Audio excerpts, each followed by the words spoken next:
What's going on, ladies and gentlemen? All two of you. My puppy's over here trying to get attention. What's going on, little one? What's going on?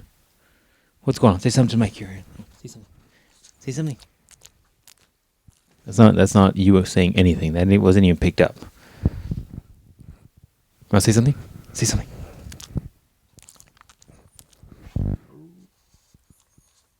Anyway, she's shy. Come here. You want to come on? Come here. Okay, so anyways, sorry for the lack of content on this podcast. If you don't follow my Instagram, which is primarily where I put out updates and content and whatever, like, you know, you would or would not know that I've been working a lot on the annual goal planning thing that I did this year. And, you know, with that comes my own set of goals, right? Like my own things I'm trying to accomplish before the end of the year. And everything's just kind of come to a halt during the last few months. That's probably the wrong phrase, actually. It's all just kind of piled up at the end of this month, last few months of the year. And so things have just been crazy, stressful and intense and just busy. So producing content for this podcast has been quite difficult, primarily because of the way it's formatted, the whole idea of interviewing people and finding those interviewees. So before we kind of get into the episode, I wanted to really apologize to Rayne. Rayne is the gentleman who you'll be hearing about today on the podcast. Another buddy of mine, he's a firefighter, and he's going to be talking today about, you know, being a firefighter and what that's like. But and it's a very good podcast, by the way. But I do want to apologize to Rayne because this is one of the ones I did maybe earlier on, and for some reason my scheduling setup was just off to the point where it wasn't. This got released way after the fact, which is not the way I would have liked. So once again, apologies to Rayne for that. But either way, this is a very good podcast, and stay tuned to the end of the podcast where I'll be talking a little bit more about probably the concepts for this podcast moving forward.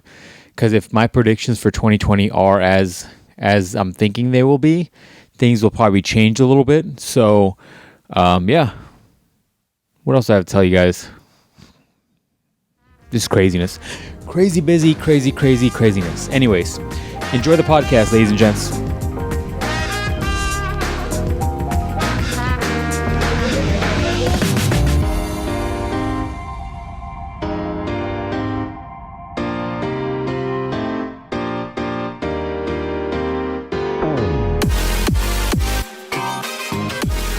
All right, so we're live.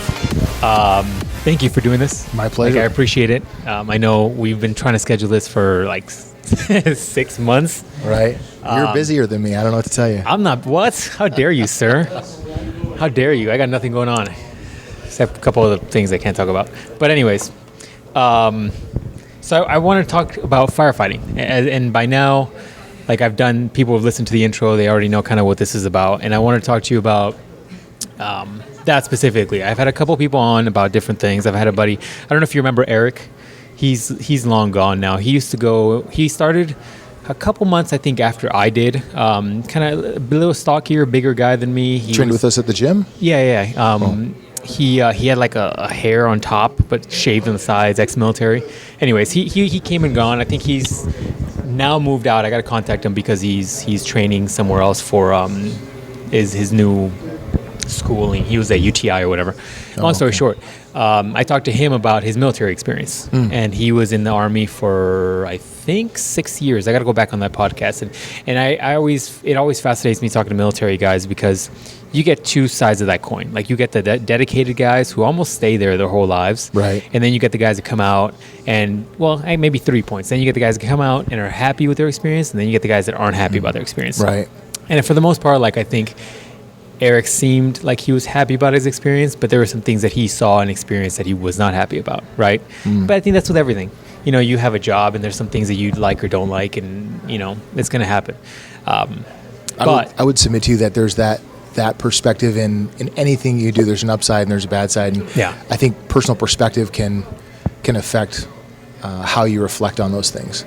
I think the key difference for me, though, in the military was that like you're signed up, and it's almost like you're giving your life for those 4 years. For sure. Yeah. Versus, You're committing service. Yeah. Absolutely. Versus if I don't like something about my job, I'm like, peace out. Right. Right. Okay. Like if I think something's unethical or something's questionable and it's against my ethics at my job, I could just be like, peace out. Yeah. Versus like the military, if you're like on a boat in the middle of nowhere, you're not just gonna say peace out. You're stuck there. Well, you sign a contract for a period of time and to do that you're job. committed, and it's and the organization invests a certain amount of time in you, and and so they invest money and time and training in you, and then you turn around and invest however much time back into them, that you've contracted to give, which is crazy because I went into the Marine Corps at 19 years old. Right? Wow. And I think about being 19 years old, and I look at the 19-year-olds around me, and I go, how can you possibly make a decision? That was you. A commitment to 4 years at that age, right? Like, what do you possibly know that you're committing to? Yeah. So, and frankly, when I look back on it, for me personally, it was 4 tremendous, transformative, highly educational years of my life. However, when I sit with my bros and we talk about the old days, I sometimes reflect on some of the less appetizing elements of it, and remember some of the less fun portions of the job. Interesting. So, why do you think that is? Because I had a good time, right? And so when I think back on it, I remember the highlights. I remember the good stuff, right? And but I think everybody who's had military service would recognize this, that there's so much administrative aspects. There's so much standing around. There's so much that when you're at the low ranks of an organization, you have no control. So you spend a lot of time just showing up, waiting. This idea, we call it the hurry up and wait. Yes, he said exact same thing. Right. So you show up. Same thing. Here's how that works, right? The company commander says, hey, I need everyone here. We're going to step off at 0600 hours. So that trickles down to the platoons. The platoons are like, well, hey, we need you here at 0530 because we're going to step off at 06. So everyone be here at 0530 for accountability. Well, that trickles down from the platoon into the individual squads. Well, the squads are like, well, hey, you better show up here at 05 because we have to step off at 06. I want these guys ducks in a row. And so every leader at each little level puts their buffer into it so they can exercise a certain amount of control of the situation. Right. Next thing you know, you're standing there at 4:30 in the morning waiting for something that's not going to happen until 06. And then inevitably, you don't leave on time anyway. So you're there for 7 hours waiting. Eric felt like some of that was conditioning. Like some of that was getting you prepared for following orders and kind of... Well, I think so, right? I think a certain amount of it is just command and control, right? We need to move large bodies of equipment and personnel, and how do we do that? We set strict timetables, and we exercise on those timetables, right? And each layer of command and control, each layer of leadership has to be accountable for their section, right? So as you break it down, each section's gaining accountability. So hey, show up a little bit early so I make sure I have my people here, right? And so because I'm accountable to my boss, and I want to make sure my ducks are in a row. So many variables, right? Yeah. And so some of it is, the military's idea is. When it comes to discipline and all that is absolutely accountability for your actions and accountability to the guy standing next to you, accountability to your leader. And how do you train that? Well, it starts in boot camp with this kind of breaking down of the person that you are coming into that organization, right, into whatever branch of service it is. We sort of strip away the civilian and raise you up in this model of military excellence or military commitment, right, and thrust you down that pathway. So that it is an idea. Leads to instant response to orders, right? So I think we will all just generally understand that the military is not really a democratic organization. The boss, right. The boss says, hey, this is where you're going to be and when you're going to be there. Well, on the battlefield, that's critical because we have to execute maneuvers. We have to get things done right now. There's not time for a collaborative discussion about the philosophy that we're undertaking right here. What's the philosophy of this order we're executing? Right. We got to act right now. So, or lives are in danger, or we don't execute our mission, or whatever the case may be. But that so that piece of it is really, really important. That instant response to orders.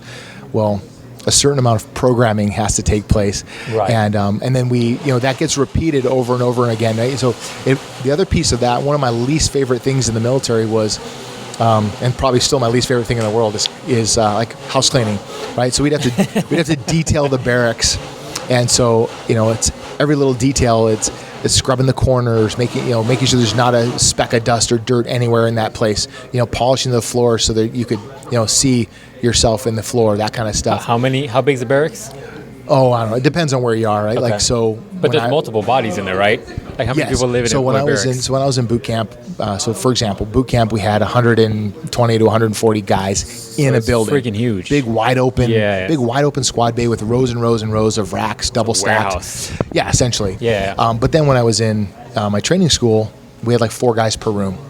Oh wow. So now you're into like what's more like they call a BEQ, a Bachelor Enlisted Quarters. And then when I was in the Fleet Marine Force, then my barracks was, I had a squad bay at one point, and then another point I had a barracks with just 2 dudes. So me and another guy. A lot. Yeah, so it just depends on the base, and depends on what they're outfitted with, and depends on where you are in your level of training, and et cetera. But what remains is when you do a field day, which is what they call cleaning up, right? When you do your weekly field day, it's an ordeal where you're spending hours cleaning, and then somebody comes in and inspects and all this other stuff, right? So it's this horrible experience because it's just a grind. Yeah. But the point of it is to maintain the details. And if you're focused on the detail of what you're doing, you don't miss the big stuff, right? If you are able to be aware and mindful of the small details, then the big details will be no problem. So I'm trying to remember the guy's name. It was Lieutenant Colonel, Navy SEAL guy, did a talk at I want to say it was Texas Tech. I could be messing it all. I'm messing it all up. But he gave a talk called it's called Making Your Bed or something like that. Whatever. Anyways, go look it up. Google it. And the very first thing he talks about. Is it Jocko? Is this Jocko? No, guy? it's not Jocko. It's he's like a lieutenant commander or something like that. Navy lieutenant commander, SEAL, 30-year guy, one of those guys. And he talks about making your bed. He says the first thing you do every day is you get up and you make your bed. And his talk goes on and on about some other things, but his point in that is the small details matter. If you make your bed right, then you've accomplished one thing for the day, and that's a step in the right direction. And it's the detail that goes into that, the folding your corners at 45-degree angles, flipping the top down and making it like a 4-inch seam on the. Yeah, you guys busting out rulers and how? Yeah, absolutely. Really? Absolutely. Okay. And they're checking them, right? Yeah, and we'd even have our locker would get inspected, right? So you have all your uniforms hanging in your locker, and you had them lined up just so you space the hangers, so far apart. I don't remember all the dimensions or any of that nonsense, but I do remember having to fold my underwear into little 4x4 squares, which is ridiculous. I bought like extra small underwear just to make it happen in my inspection locker, and the idea was mission readiness, right? If at any given point they say we're deploying, you go to your locker, you dump the whole thing into a sea bag, and off you go, right? It's ready to go. And so those elements of attention to detail are so important to mission preparedness. It's a hard lesson to learn, but once you get there, you begin to recognize the importance of it, the necessity of it, the applicability of it, and even showing up to formations, to roll. Hey, we're going to go on a deployment. Hey, be here at 4:30 in the morning. You're like, oh, I know I'm going to be there for 5 hours because we're actually not going to roll out until 06 or whatever the timetable is. But you recognize that there's layers of control in there to help make this happen properly. And those are all, necessary evils, if you will, in that whole evolution. I can see that, and I can see how you're taking on people from different walks of life when you're, the military, and so you got to retrain people to be more disciplined. Especially now, I feel people are a little less disciplined than we probably should be here in America, at least. Like it, right. I feel like discipline isn't like one of the virtues that just everybody has. I think it's quite the opposite now. And I think having to take on all of those walks of lives and trying to retrain them to be disciplined enough to check for 4 inches and 45-degree angles and hanger. I mean, that's a big walk. That's a big step from where you're probably what a normal American is living now, and now doing that. It's a huge step. Right. So there's a lot of, I'm sure, discipline and training and whatever. Well, so my question is that I think people need to ask themselves when they come out of the military is, why is that relevant, and how do you carry it over into your civilian life? Does it apply in your daily life? Yeah, I would think so. I mean, I would think so, but I think. So how does discipline manifest itself in your life? That type of discipline. I don't think. I mean, I'd be curious to see how many guys from the military just kind of just let go after they're all out. Do you know what I mean? And how many of them stay focused and disciplined? I bet you guys are like Navy SEAL guys, probably stay very disciplined for the most part, because those guys are just living discipline at this point. If you made it that far, because Eric talked about it, he tried out a couple times for the whatever the test is called, whatever the test is called. Anyways, he talked about it. He tried it a couple times. Was he in the Navy? He was in the Navy. Okay. Yeah, he was in the Navy. His biggest thing was like the swimming portion of it. Yeah. Gotta be able to swim. Apparently, like it's a you have to have excellent technique to be able to do some of the stuff that they do, because you have to have the technique, that way you're not expending more energy than you need during whatever you're doing. That makes sense. Yeah. So he he talked about getting a guy to help him learn how to do the strokes properly and how to, you know what I mean? It's a lot of work. Yeah. Well, swimming in particular is about efficiency. Yeah. In the water, you cannot muscle your way through the water. It just doesn't work. Yeah. I've tried. Yeah. It's an interesting one, because it's almost like dancing or jiu-jitsu. Like you have to know how to move, and the way you transition from this to that is a big deal. Yeah. Otherwise you're gonna look like just flopping around, water going everywhere. Yeah. You're trying to fight your way through the water. The back in the day, I haven't raced in a long time, but I used to race triathlons. And when I first started racing triathlons, I didn't really know how to swim. I mean, I grew up swimming as a kid, but I didn't know how to swim. And you see my expression on my face. I made, raised eyebrows, like how to swim competitively, right? And actually move quickly through the water. Because I could get from side to side, but I was super inefficient and super clunky. And there's a whole lot of technique to learning how to streamline yourself in the water and be smooth and expend as little energy as possible. And it's a whole. I mean, it's like anything. It's like any sport. There's technique to it that you need to learn how to do to be efficient and to be effective and efficient and smooth. Yeah, there's a lot to that. Yeah. What did you do in the military, by the way? I never asked you. I was an 1811, which is a tanker. What does that mean? I was in a tank. Oh, okay. A literal tanker. How much room is in those things? How much room? Yeah. Not a lot. Because I've seen one, but it's just like, how much room is in that thing? So I started in what's called the M60, the M60 Rise Passive tank, which is a Korea era, Vietnam era, old dinosaur. And then, so I was in from 90 to 94, and we transitioned at that time. Right after I got trained on the M60, we transitioned into what the kind of the modern battle tank, which is the M1 Abrams that everyone knows. It's the one you see on the battlefields today. Okay. It's kind of sleek lines, super fast, high speed. And I remember the very first time I poked my head in a tank, I'm like, there is no way I'm going to learn how to do this. There's so many buttons and switches and lights. Oh, that's hilarious. And I'm like, there's no way. I don't think I've ever seen a cockpit of those things.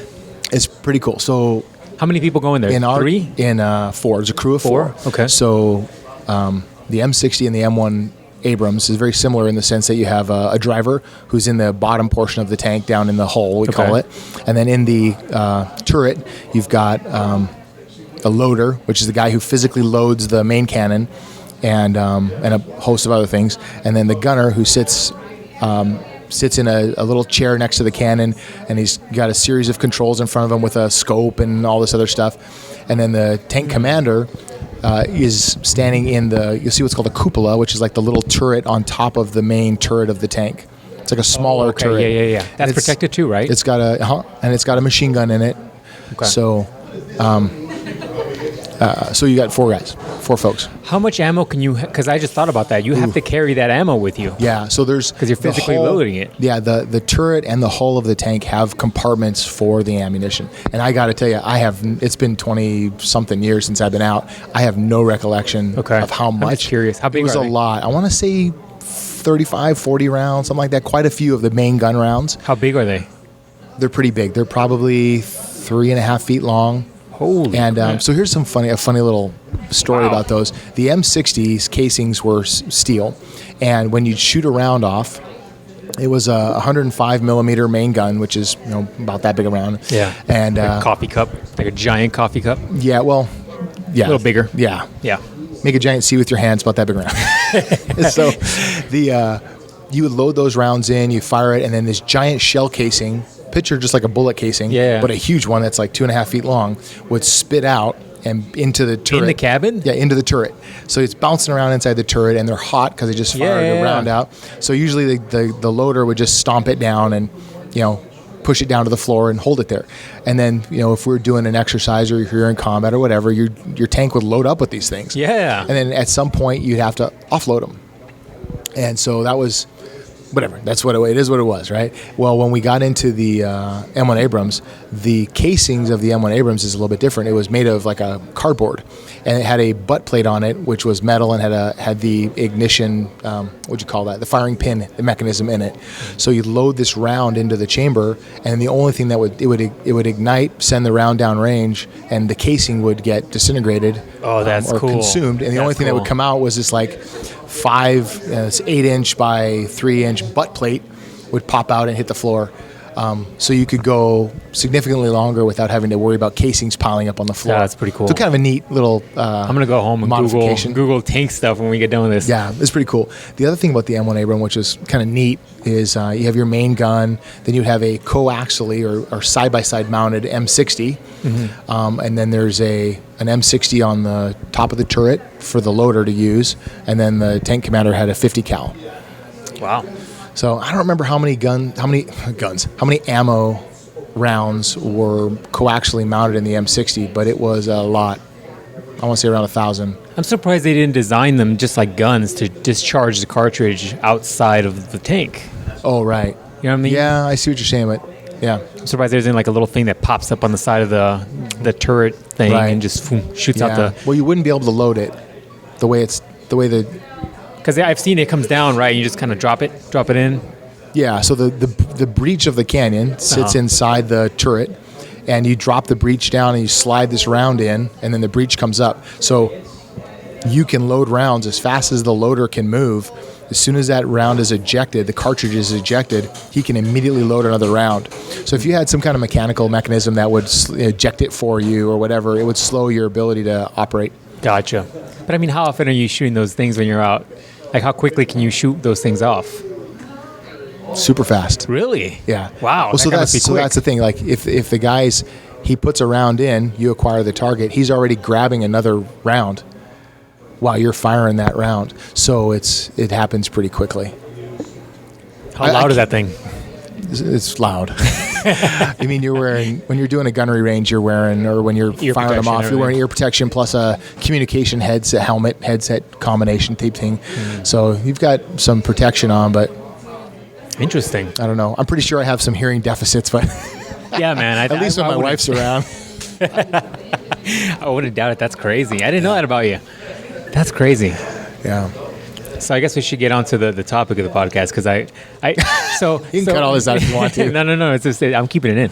So like, one of the reasons why I didn't prepare a lot of questions, or very many at all, because I'm a chatterbox. No, because I think one time you and I spoke on the phone about some I can't remember. I think it was like fitness stuff, and it was like we were talking for an hour, and I'm like, dude, it's gonna be no issue filling up time talking about this, so we'll be fine.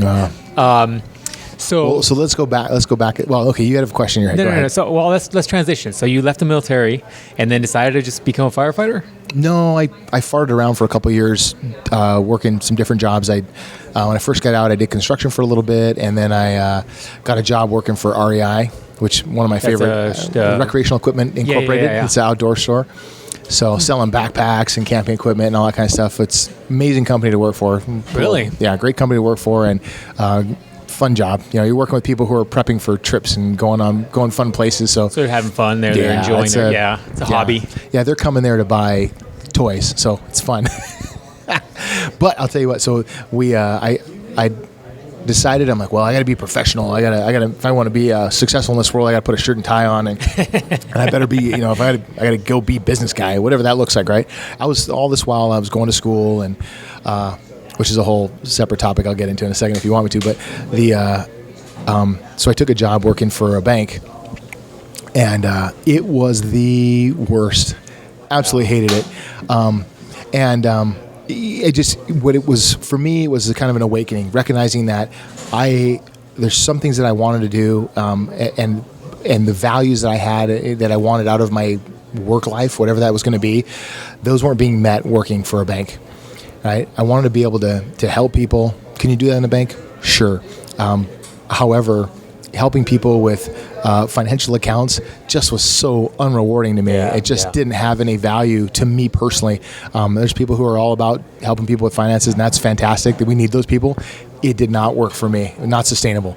And every day I was like ready to quit. And my poor wife was pregnant, and she's like, "Please don't quit. Like, we need the insurance." You get the idea. It was horrible. So anyway, thank heavens for my wife. She's a blessing in my life. But so all this while I'm going to school, working at the bank, an old friend of mine got hired on by a fire department, and I called her up and I said, "Hey, tell me about this. This is like a real job. You can do this for a living?" And she's like, "Absolutely." And she kind of rolls off kind of some of the benefits to me and tells me a little bit about the job. And I'm like, "Okay, so that sounds pretty exciting." And I call up an old friend of mine whose father was an LA City fireman, and I said, "Hey, Ken, you work for LA City Fire. That sound like a good career for you and your family. Tell me about that." And he's like, "Do you want to be a firefighter?" And I said, "I'm thinking about it." And he goes, "Oh, Rayne, you'd be a great fireman." And I'm like, "Why didn't you tell me about this sooner?" Right, here I am, I don't know, 4 years out of the Marine Corps. I'm like, How old are you? I'm just now finding out about this. How old are you at this point? 27. 27? Okay. So I leaned in. I went on a couple ride-alongs, and I'm like, yeah, this is exactly what I want to do. For a whole host of reasons. I already had my EMT certification, which is one of the emergency medical technician, one of those things you have to do to become a firefighter. And I was doing it for search and rescue, a whole separate story. And once I realized that you could work with your hands, have a very physical job, be outdoors a lot, and on top of that, the work that you do brings value to people every day, I was in. I was like, that was hook, line, and sinker for me. Yeah. And I jumped into the testing process, tested with a handful of different departments, and then landed a job. So what does that mean? What is the testing process? Well, so generally speaking, you have written examination, and then you have a physical agility or physical abilities test, and then you'll have a series of interviews. And depending on the size of the organization or whatever, 1 interview, 2 interviews, sometimes 3 interviews, depending. And that's it. So physically, at the time I was running triathlons and was pretty super fit, and the physical piece of it wasn't really an issue. But there was a lot of preparation I needed to do for the interview portion of it. Because going in and speaking about yourself and telling them how you're so amazing and how you're going to be the best candidate for the job. I had an interview like that once. I hated it. I hated that. Those are challenges. It's challenging. Yeah. And you want to be able to speak about the job and say, hey, here's what I understand about the job, and here's why the physical traits the character traits that I bring to the job are valuable and will be helpful, blah, blah, blah. So it is challenging. Yeah. So what's the written test like? What are they testing you over? Oh, geez. So I can't imagine it's like an SAT.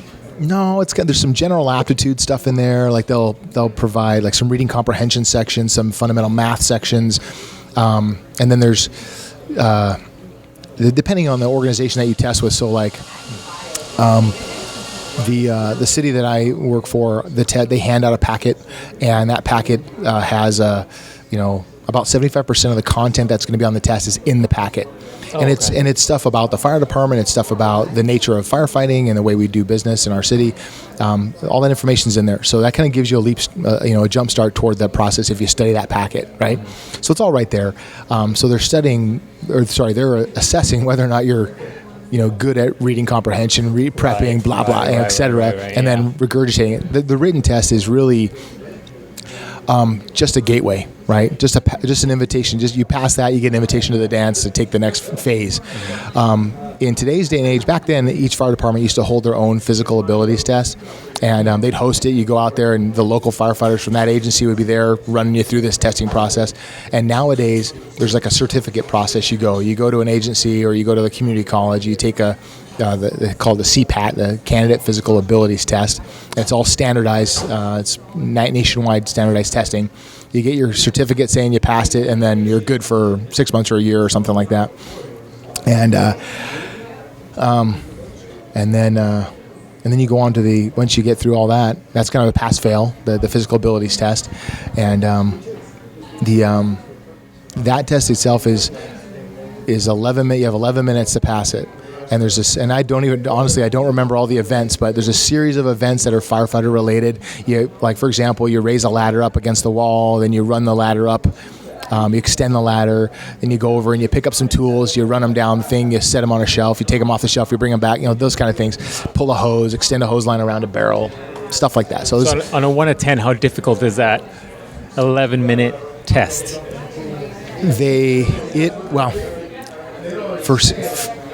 For fear of sounding like an egomaniac, I felt it to be very, very easy. Okay. I know there are some people who struggle with it because it's unusual. They're not familiar with the skills. If you train the skill set, and there are places you can go and learn how to do that stuff, like learn to be familiar with the equipment. And then if your physical fitness is reasonable, it's not that hard of a test. Okay. But it's only one step, right? It's one step of many in order for you to get this thing that you're looking for. Right. So I guess before I go further into keep going. So then you did all the tests, and then you talked to your friends. You did the testing. Yeah, so I got hired on with an agency and started my career. Was this the place? It took me about 6 months, and I hesitate to say that because a lot of folks spend years trying to get on the job. That was my next question. Yeah, I was my timing was good. I was lucky. I was blessed. I brought the juice at the right time, at the right place, and I got on the job. Because there's only so many positions per city, right? Right. So every agency does their testing at different times whenever they have a hiring need, right? Mm-hmm. Or if there's an academy class coming up. So like in the greater Phoenix area, we have a regional training academy, and two of them. Glendale has a regional training academy, and so does the city of Phoenix. Mm-hmm. So the west side of town will host a class, and the west side cities will do a test and then push through a class of recruits with 7 or 8 different cities participating. That's how Phoenix does the same thing. So same idea, same principles. I couldn't tell you all the cities that participate, but right. These other cities all participate in this regional training. So the cities hire as they have a need, and then when there's a class available, they'll do a hiring as well. So that's there's a little bit of timing that goes into the process. Yeah, I heard of that. I've had friends who I think were considering doing it, but I heard it was challenging getting a job because there isn't that many positions. It's super competitive. Yeah. Well, and you get when City of Phoenix hosts a test, for example, they'll get a couple thousand people show up to take the test. So it's a big ordeal, and you walk into that room and you're like, oh, there's a lot of folks here. So how many positions would you say they're opening for? A city this size of Phoenix might hire 50 to 100 a year. Depending, okay. It depends, right, on the cycle. Like there's been times when the city of Phoenix is in a hiring freeze, I'm not hiring anybody, and then there's times when smaller agencies will put through 2 or 3 guys, in a year, and they just their agencies are much smaller, so they don't have the amount of attrition, but Phoenix is so much bigger and they have more attrition, so it's just a numbers game in that regard. Interesting. So how do you, if you got 1,000 applicants, what do you do to stand out at that point? If everybody's passing the same written, physical, that is the $1 million question, right? So first of all, your written score is your invitation to the dance, right? So you got to do super good on your written. The better you do on your written, the greater chances you have of getting an interview. And it's competitive, so you got to get in the high 90s to get yourself an interview. The physical abilities, like I said, in today's day and age, pass or fail. Yeah. You take a certificate somewhere, go do that. But go work out, go prepare yourself. And then the interview piece. This is where you make your money, right? So you have to do a deep dive on who you are. And this is going to sound really harsh, but I like to ask guys, who do you think you are? Who do you think you are? Like, what gives you the right to go down this pathway of taking this test?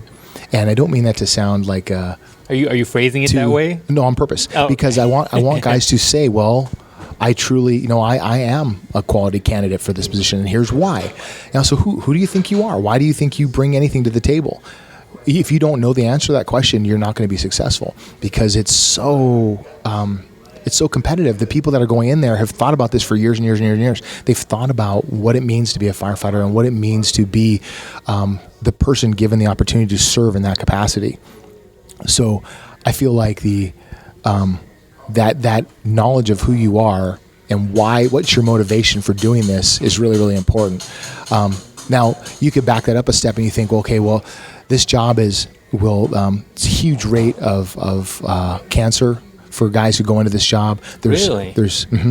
Yeah, because the products of combustion are incredibly carcinogenic, and we have lots of exposure to that stuff over the course of years. So a lot of guys retire off the job after 25 or so years, and live 5 or 10 years after that, and then they expire. Wow! And I'm generalizing, but right. But it's a common occurrence, and it's becoming more common over the years. So we can talk more about that, but the reality is that understanding the deleterious effects that the job can have on you is important going into it, because you're saying not only is there issues of like carcinogens, but there's issues with PTSD or PTS, where you are seeing really savage injuries and people who are torn to shreds in very violent and unnatural ways. And that can leave marks in your mind, indelible marks. So you take all that and you say, well, why am I doing this? Why would I do that to myself? Why would I ask anybody to put themselves in harm's way like that? Not to mention the fact that when you go into a burning building, there's the potential that you could get killed in the building, by fire or whatever. Or in today's day and age, we're starting to get much, much more issues with violent incidents where people are shooting at firefighters and first responders in general. Really? Yeah. There's not too long ago, there was a firefighter that was stabbed in Seattle, and then there was I don't remember where this took place, but just recently there was a guy that lit a building on fire, called for fire, and as they were rolling up, he started shooting at them with a high-power rifle, sharpshooting them. Wow. So there's threats in this job, right? And of course, our organizational leaders are doing everything they can to get ahead of those threats and find ways to mitigate them. But when you are coming into this field of endeavor, you have to ask yourself, why would I do that? And so, to me, I look into this is where when I reflect on it, I think the purpose of our doing this is service, and this is a service industry, and I told you before, like I wanted to be able to find ways to help people, right? And this may sound, to me, it sounds a little bit too common because we talk about it a lot in the fire service, but this idea that we are called when people are having the worst day of their lives. So we show up when they're having heart attacks, when their kids are sick, when their house is on fire. Like, these are bad moments, and we have an opportunity to come in and affect change on what's taking place in these people's lives. And to me, that's incredibly valuable way to spend my time. If I'm going to have a career and I'm going to make a living and support my family, can I do that in a way that benefits the community around me? If that's an option to me, then I'm in. That's what I want to do. So that's what I ask guys is that what you're interested in? Because there's a tremendous amount of personal sacrifice that goes along with that. So I guess that brings up my next question. Before, you mentioned you were working at the bank, and your wife was pregnant. How is she taking the news of you considering being a firefighter? Quit. Well, not just the quitting the bank, but more so now you're taking on a job that there's risk. Big risk. We got married while I was in the Marine Corps. Okay. So I think there was a certain amount of, and then recreationally, I was a rock climber and I run triathlons. I'm always doing this stuff that was pushing the envelope of normal, I guess, or pushing the envelope of physical health. So I think she was kind of used to that, and was okay with it.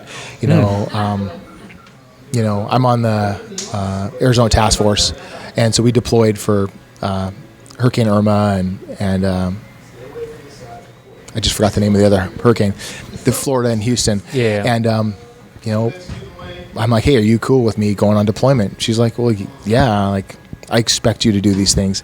So she's kind of gotten used to the idea. And funny little anecdote. We had a friend whose husband passed pretty early, and I was like, you know, honey, that's horrible. What, you know, or do you worry about me dying? And she goes, no, I don't worry about you dying in a fire or anything like that. She goes, that's not going to be my trial in life. I'm like, oh, what's going to be your trial? She goes, my trial is I'm going to have to be married to you for 65 years. So is she used to the idea? Yeah, she's okay with it. Yeah. What percentage of firefighters would you say are married with kids? Oh, that's a good number. I don't know the numbers. It's a high percentage, but I do know that the divorce rate's pretty high. You know, really? In public safety in general, the divorce rate's really high, and you know, because of stress, because of time away. You know, like, so for example, I work a 24-hour on and then 48 hours off. And I'm almost in my 20th year. I'm just about hitting 20 here next month. And, you know, being gone for 24 hours is a long time when there's stressful things happening at home. Yeah. And so that can corrode a marriage, you know, and if it's not tended to, you really have to pay attention to your family and make sure you're deliberately engaging them in positive ways. You know, and a lot of times too, you know, there's things that you bring home with you that are stressful, and, you know, they cause you to behave poorly because you don't know how to manage your own stress. So we, as, you know, public servants, have to figure out ways to manage that and be not bring it home and not lay it on our family, and try to be have a healthy home lifestyle. It's challenging. It's a challenge. I can imagine. I thought, that's at least. I thought you did more days on, so that's kind of good. You get a little reprieve here and there. So it works differently in different fire departments. So my fire department does 24 hours on and then 48 hours off. And that just repeats ad nauseum, right? Now I have vacation days and things like that, so I can take stretches of time off, which I do frequently. And then there's other agencies where they'll do a 48-96. So 48 hours of work and then 96 hours off. And they just repeat that. So that's 48 hours away from home. I don't know if I like that idea personally. And then there's some cities where they do a 3-4 schedule, 1 on, 1 off, 1 on, 1 off, and then 4 off. So it all ends up being about the same amount of hours at the end of the month, but it's just various ways of kind of spreading it out, allocating it. Yeah. So what's it like being at the firehouse for like 24 hours? It's awesome.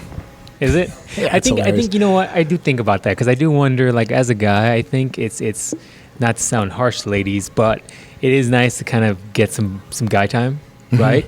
And I think it also gives your wife a little bit of a break from you. Right. So I not too long ago, I took a staff job and working a 40-hour work week, and so I was home every night. And my wife's like, at what point are you going to go away so I can have the bed to myself for a night? Yeah. It's funny because after so many years, it becomes the habit. Like, we have this big king-size bed, and she wants the whole thing to herself. That's hilarious. Plus, I'm sure it's like peace and quiet too. You know, you get your opportunity to have your own downtime, right? Which I think, you know, not to go on a tangent, but we don't get enough alone time in this life. Yeah. You know, particularly when you're married, you go to work, you come home, and your family's with you, and you're up until bedtime. And the only time you get to be alone is when you go to sleep. So for her, it's a night where she can watch what she wants on TV, or she can read a book, or she can go for a hike and have her own personal time. Right. Now, granted, my kids are a little bit older, so at this point in our lives, it's a little bit different. But, you know, when the kids were little, that alone time was not so long. Right. She was with young kids. That was a challenge. That takes a patient woman, though, like, to know that you're going to be gone for X amount of time, and she's got to take care of the kids. Yeah. Like 100%. Yeah. Well, but here's the good thing is when we reciprocated. So when the kids were young, I would come home from work and she would leave for the day and go shopping or go be with her girlfriends, or she went to graduate school when my kids were like 3 and 4 years old. Oh, wow. And so she's like, okay, I need some time for my own self. And she took it. And it was, you know, it was something we talked about and agreed on and worked through together. And it's an important part of that reciprocation, right? Taking care of each other. Yeah. But you talked about the firehouse. And so let me go back to that. Oh, yeah. The thing about the firehouse, and we talked about this before we started recording, which I think is really, really important, is the camaraderie.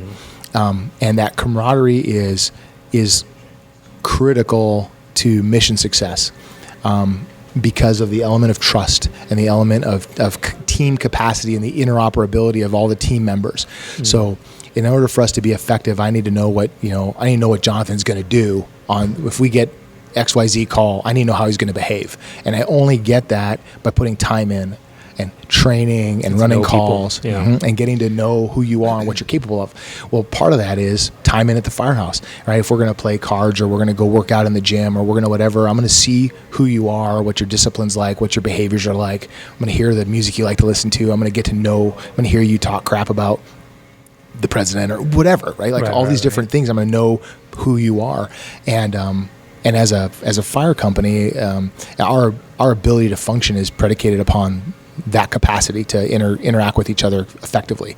So that really is the time in the firehouse is important, and it's a lot of fun. We cook together, we clean together, we work on the truck together.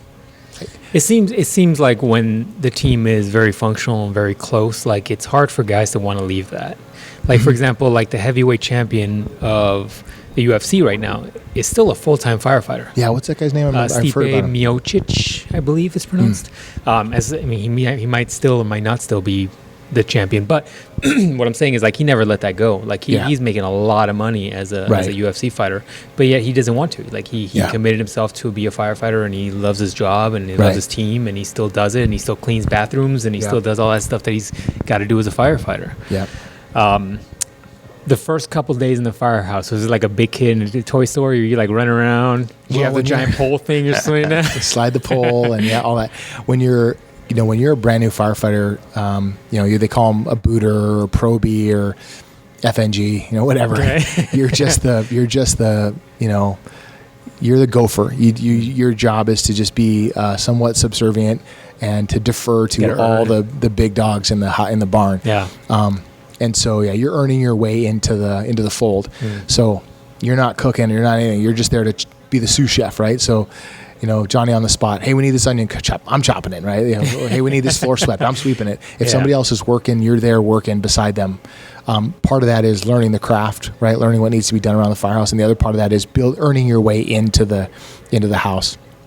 Earning your way into the community, into the assimilation process, into that group. So that's important. That's a really important part. It's a lot of fun.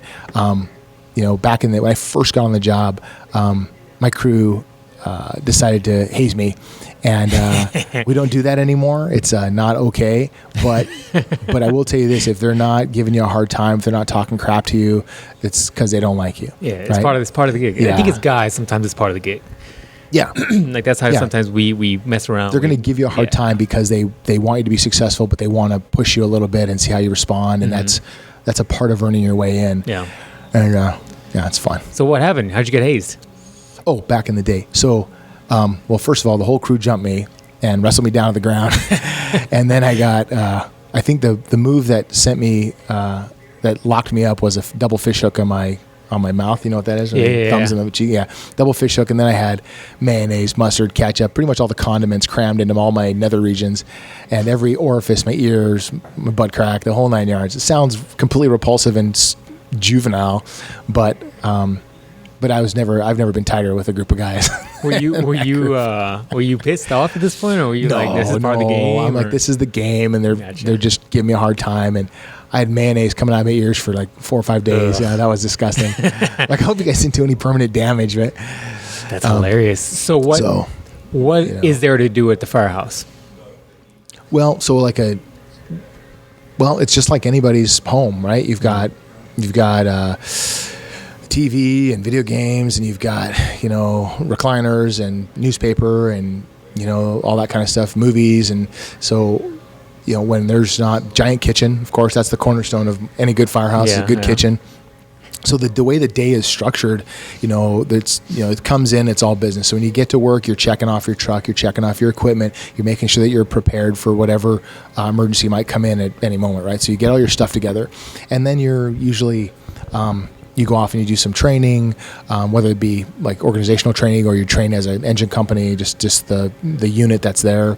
You go and work on some type of skill, build whatever, and then usually there's some type of PT or exercise, right? So guys will go and play basketball, some guys will go and lift weights or do a combination of that.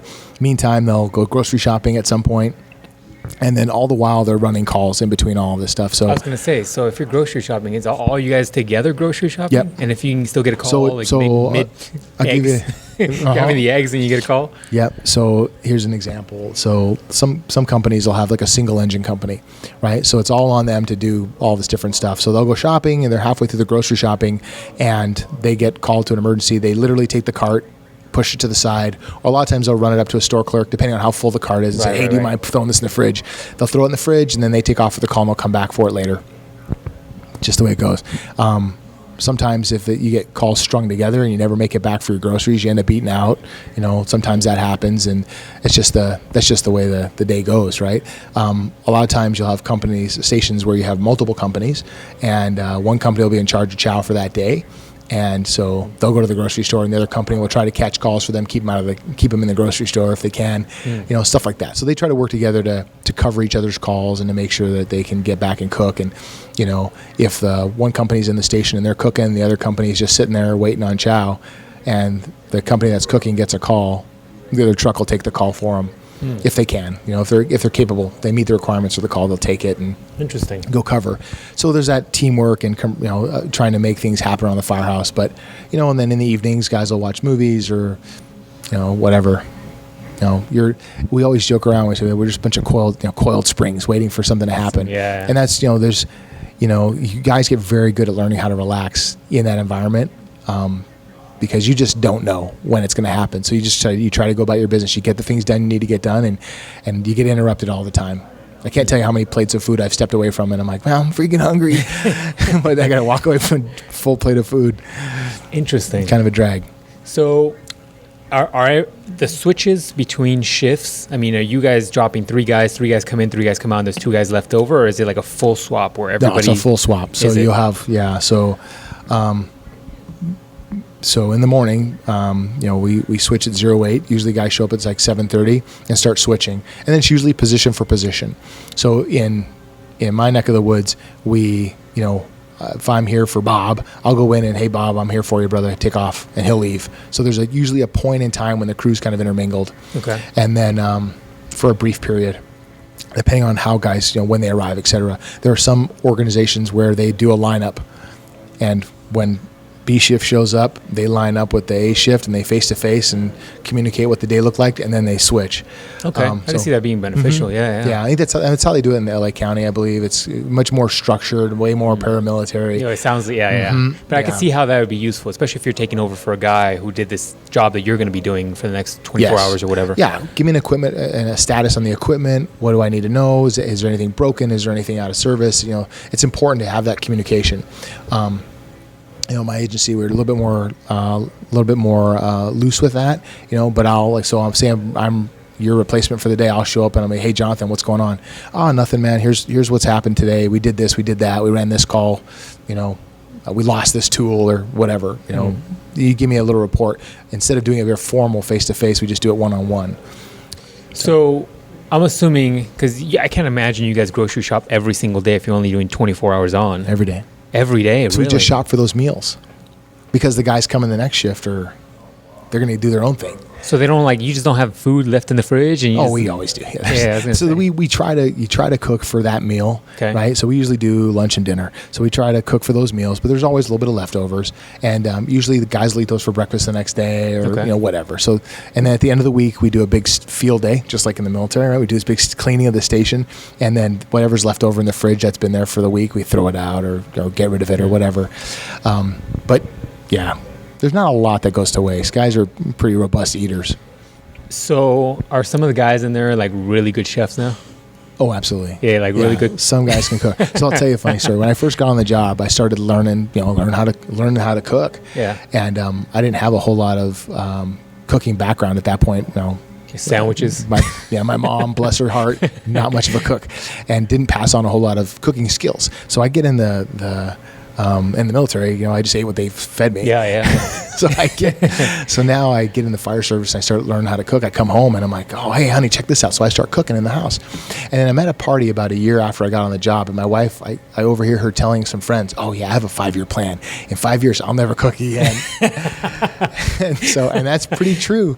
She does not cook. She does not really cook. I do most of the cooking in the house. That's awesome. I bet you a lot of people come in and you guys kind of help each other. At first, I'm thinking like it's probably sandwiches, but I'm thinking you guys are doing this so long, you're probably getting really good at it. Oh, yeah. Making meat. Yeah, guys are making enchiladas and like, like delicious. I can't even, delicious stuff. I'm trying to think like carne asada and big, meals like that. Yeah. Beans from scratch, just the whole 9 yards. A lot in our neck of the woods, a lot of Mexican food. Yeah. And then, of course, you get the pasta with the, you'll get chicken parmesan and lots of Italian dishes and things like that. And for lunches we'll do like taco salad or tuna salad or sandwiches. Sometimes we'll do that, but they're usually like big hoagies. They're not like not some little rinky-dink sandwich. So I'm assuming all that food's paid for by the state, right? No, we pay for it by ourselves. Do you really? Yeah. So we do what's called a kitty, right? So all the condiments in the station and all that stuff are paid for by the guys, and which when they're cramming it down your wazoo, they're paying for it. So so shame on them. And then the food when we go shopping and all that kind of stuff, we just all drop at the beginning of the day. We drop a certain amount of money on the table, and that pays for chow for the day. And then if there's any, so we have a budget. Each day it's however many dollars depending on the size of the station, and it feeds 4 to 8 to 12 guys depending on how many people are there. And then you take that budget, whatever's left over goes in the kitty. And if we have a big surplus at the end of the year, sometimes we'll do like a surf and turf and go spend a bunch of money on a big meal, something like that, or for the holidays or something like that. But I have more questions about food. That's how I must be hungry. You must be hungry. So I guess the question is like, has there ever been any like major arguments about some guys wanting something in the cart and you're like, no, it's not in the budget? Oh yeah, I wouldn't say major arguments, but there's definitely the alpha dogs when it comes to like who's in control. Who's in control? And you're like, no, we don't need fruity pebbles. What are you talking about? Exactly. That's hilarious. Exactly. That's crazy to me. I would have assumed that all gets paid for by the state. Mm-mm. I mean, you could make an argument that it does sort of in a roundabout way, but each guy pays for it individually. Yeah.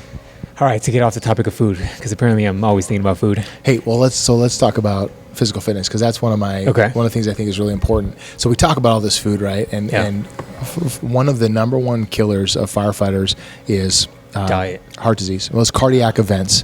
So it's like 49% of line of duty deaths are related to cardiac insult. Wow. Right, it's huge. Yeah. And so over the last, I've been on the job now just under 20 years, I think I said that, but over the last 20 years, I've seen this change in the way guys are eating. When I first got on the job, it was heavy meals all the time. Pastas and lots of pastas and enchiladas and lots of heavy, just heavy foods, high fat, high carb loads. And over the years, I'm seeing a lot more guys going paleo or paleo-esque or whatever, and then doing like salads and just eating a little bit cleaner, and then a huge focus toward fitness. Now, fitness has always been a concern, right? Because you've got to be robust enough to do the job. Right. And when I first got on, it was, you got to be Haas, big, strong, strapping. Right? That's kind of the mental image we have of these firefighters. Right. Yeah. And over the years, that's evolved a little bit, and now you're seeing a lot more. And I know it's trademark name, but I'll throw it out there anyways. CrossFit, a lot of CrossFit-esque type workouts, right? Okay. Bumper plates in every station, rowing machines, stuff like that. So you're seeing the methodology of like high intensity interval training being used a lot more, which is interesting because it reflects the nature of the job, right? You get up and you go full speed for a period of time, usually for a fairly short period of time, 4 to 8 minutes or something like that, and then you rest for a moment, and then you go back to work. Like it's usually cycled. The first 30 seconds to 2 minutes of a fire are usually very intense, and then you settle into a working rhythm, and just your heart rate can be still pretty high, but you're settling into a rhythm of work, similar to the way this multimodal high intensity interval training is designed to be. So you're seeing a lot more of that type of work, which is fantastic. And matter of fact, a lot of guys are training jiu-jitsu as well. So you're seeing I've noticed that. I noticed a lot of firefighters, a lot of cops. That's what I've seen the most. Yeah. Which I can understand is the nature of the beast, right? Yeah. Well, when you're dealing with the public, you get called into some strange places at strange hours, and you never know how you may have to handle somebody. One instance comes to mind where we were in a staircase, just me and my crew, and this guy was gargoyled up in the corner, and I say gargoyle because he was squatted down and crouched up like a gargoyle, and we tried talking to him, and he wouldn't talk to us, and my crew started to try to, get a blood pressure on him, get his hands, and his buddies over there, yeah, no, he doesn't do drugs, he's never done anything, something's wrong with him, da, da, da, da. And as they're pulling his arm out a little bit to get a blood pressure, he swung at my partner, and I happened to be right behind the guy, so I just dropped him behind him and took his back and put him in a rear naked choke. Choke him out? No. I just held him tight enough. I just put the lock on him just to hold him in position, and then we called for PD, and it was a position I could hold him in that was secure and safe and protected me, protected the crew. Yeah. And to this day, I remember the guy's name was Phil. And I remember talking, I'm like, Phil, you got to calm down, Phil. And then PD shows up, and we're like, oh, thank goodness you're here. They're like, oh, you got it all under control. I'm like, would you please put this fool in handcuffs? I'm getting tired. So what was his deal? Is he on drugs? He was on drugs, yeah. That's the first thing I would assume. Yeah. What's interesting was he and his buddy were bodybuilders, and he wasn't huge. He was a big dude. Wasn't huge. Okay. No, he wasn't huge. He was yoked, but he wasn't super big. Strong. Yeah, fairly, but in that position, I had good control of him, right? I had hips control and spine control, and so it was pretty decent control of him. But he was on amphetamines, so I think he was trying to cut or something like that, and they found marijuana and amphetamines in his system. He was double dipping. So I think he was trying to cut a little bit, right? So you take a little too much of the fun juice, and that's what happens. You gargoyle up, start acting misbehaving. Interesting. So, but that was, the thing about jiu-jitsu was I was able to hold him in a secure position without hurting him or without anybody else getting hurt. Right. Yeah. So that was the beauty of having a little bit of skill in jiu-jitsu. And I'm by no means skilled, but I have just enough to be, and that's why a lot of guys are getting into that type of martial art, grappling, because a lot of times we just need to be able to secure somebody and to so that we can help them. Yeah. There's that video of I don't know, you know who Matt Serra is? Oh yeah, I saw that video. Did you see that video of him holding just down that drunk guy's guy? chest. And he's like, "Calm down, buddy." He's holding it, sitting on his chest, and he's like holding both of his hands by the wrist, and he's like, "Calm down, buddy. Calm down." That's exactly and right. He's like, "I'm gonna kick your ass," or whatever he said, and he's like trying to throw his legs up to flip him. I'm like, "You're not gonna flip that dude. That dude's like 200 plus pounds. You're not gonna flip that dude." And he's just like, "Relax, buddy, relax." And the cops come over, and he's like, He's like, "Here, you got this, you got this." And then the moment the cops come over, the guy's like, "I want to press charges on him." Like, you're crazy. He made me look like an idiot. Yeah, that's probably what it was. He's probably pissed off because of that. Embarrassed. He should be embarrassed. Acting like a fool. No kidding. Drinking a little too much. Do you guys maintenance the vehicles? No. So our guys do just basic field stuff. We clean it, we inspect it, look for stuff, but major mechanical stuff usually goes to the shop. We've got certified like fire truck mechanics. I couldn't tell you. You can't take that anywhere. Yeah, no. You can't take that to Firestone. I couldn't tell you what they're. Actually, you'd be surprised. Really? So a lot of times we get get a tire change or whatever. You get this contractor that comes out from Firestone or from some other company that does big truck stuff, and they'll do certain things to it. You guys ever gotten a flat? Because those things aren't light. They're heavy. Yeah. A couple 100 pounds, right? Those tires? Yeah. Oh, we're not changing them. Yeah. No. They come out with a massive air compressor, and it's a big deal. Change those tires. Yeah, get in that truck. There's not like you can put a little bottle jack under there. Just like click, click, click, click, click. I got this. Don't worry. Give me a couple minutes. Click, click, click. No, sometimes you get a flat or mechanical, you're dead in the water until somebody can come out with a they got to bring that tire. Big wrecker. Like you have that sitting around. Yeah, you don't have a spare in the hose bed or something. Yeah. No, this. Interesting. Yeah. So. Interesting. So, you brought up that guy that was gargoyled up, right? Yeah. That's one thing, like as a bystander, like as a normal bystander person like myself, like I think of firefighters and I think of people just trying to take down fires, right? Right. But you get probably a lot of people on drugs or whatever. I mean, you get a lot of those calls, right? Absolutely. When those calls come in, are they also calling police to also assist at the same time? Typically, yeah. So what happens is a call will come in through 911, right? And then from there, for lack of a better expression, dole it out, right? They'll figure out who the appropriate resource is to send based on the nature. So a lot of times we'll get there and we're like, whoa, this is not what we thought it was, right? You get bad information, or you don't, you got passerby calls, and, they just saw a glimpse of something. They don't really know what it was, but they saw a guy laying on the curb, right? It could have been a violent incident. We don't know why he's laying there. We don't know why he's laying there. It could be, he could have had a seizure or a diabetic episode. It could be something just medical, or he could be a homeless guy or somebody who's intoxicated and laid down on the street, right, or on the sidewalk or whatever. Or it could have been a violent incident and the perpetrator's hiding around the corner. Like, you don't know. So those 911 dispatchers do have a pretty tricky job when it comes to sussing out who to send. Especially when people aren't panicking, right? They're right, yeah, under stress. Especially when if it's a family member and they're like, there was a violent incident that took place and their loved one's not breathing. All they say is, my loved one's not breathing, right? They don't go into the details about what took place necessarily. That being said, we over the years, we've gotten very, very good about communicating with PD directly. So our fire trucks and all the staff on there will, when they go out, they'll have a line that is attributed to PD that's in that area. And so if they have anything that's unsafe or inappropriate, they either won't go in, or they'll notify PD. They'll get PD responding, to help support them or whatever. So that's a very important part about their safety in that regard. But yeah, we get called on all kinds of strange stuff, shootings and stabbings and drug overdoses, and of course all the general medical stuff,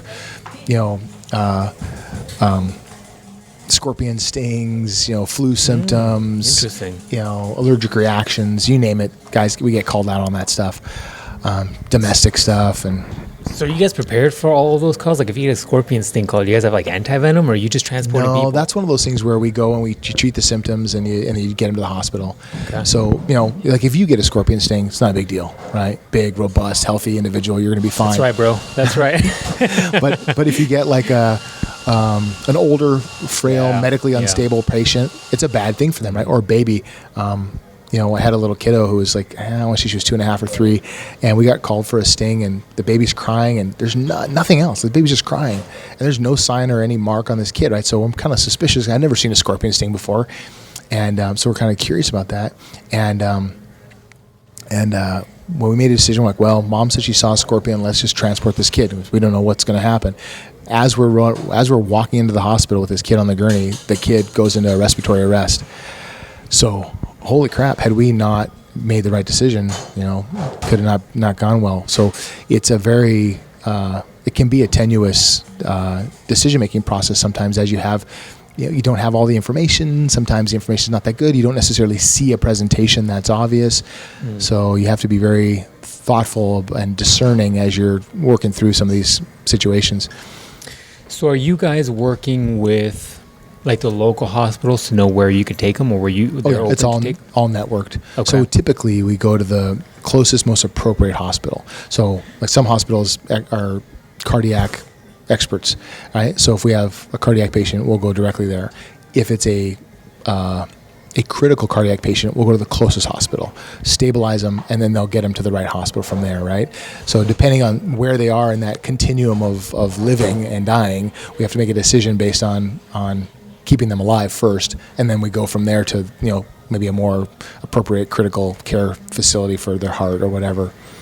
So how far would you drive a patient to like a cardiac? They're not critical, they're cardiac patient, and the cardiac hospital's like 20 miles away. Are you taking them all the way that way? So let's say somebody's like, I'm a heart patient, I'm having chest pain, and then we get there and they're like, well, I took my nitroglycerin and my chest pain's gone. Okay, we're going to transport you to a cardiac facility.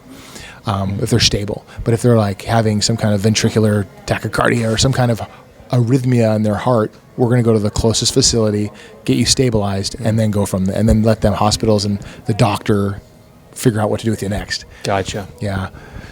So, and then with like little kiddos, we look at, like, hey, can we take this kid to PCH? Do we want them to go to Children's Hospital? Because they have the most appropriate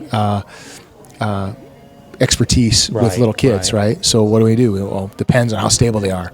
If the kid's pretty sick, but it's a couple extra miles, well, maybe we'll go there because it's the best place for that kiddo.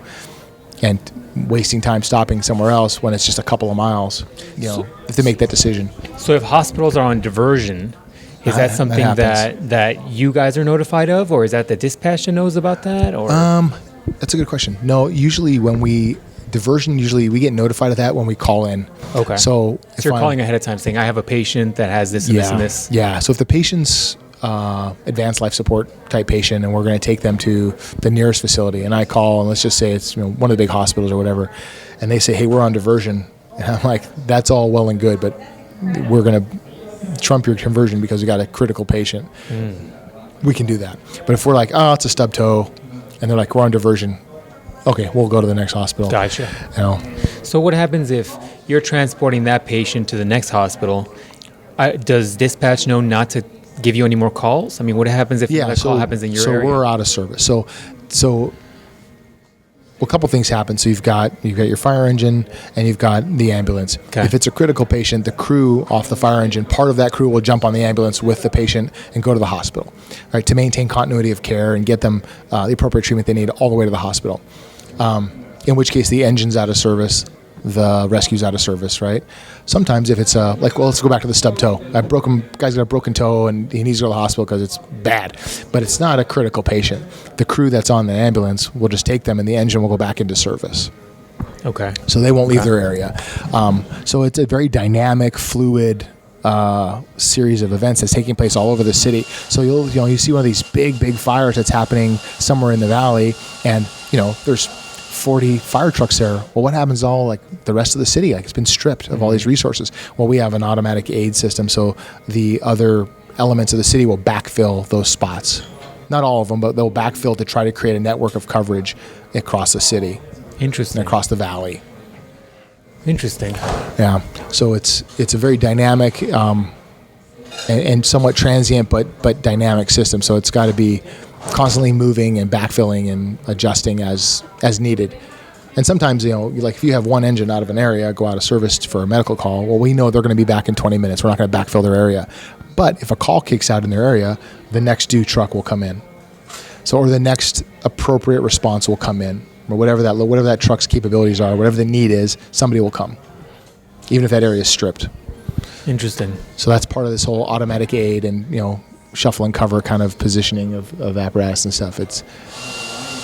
And who's making those calls? So that's happening at the alarm room, okay, at that level.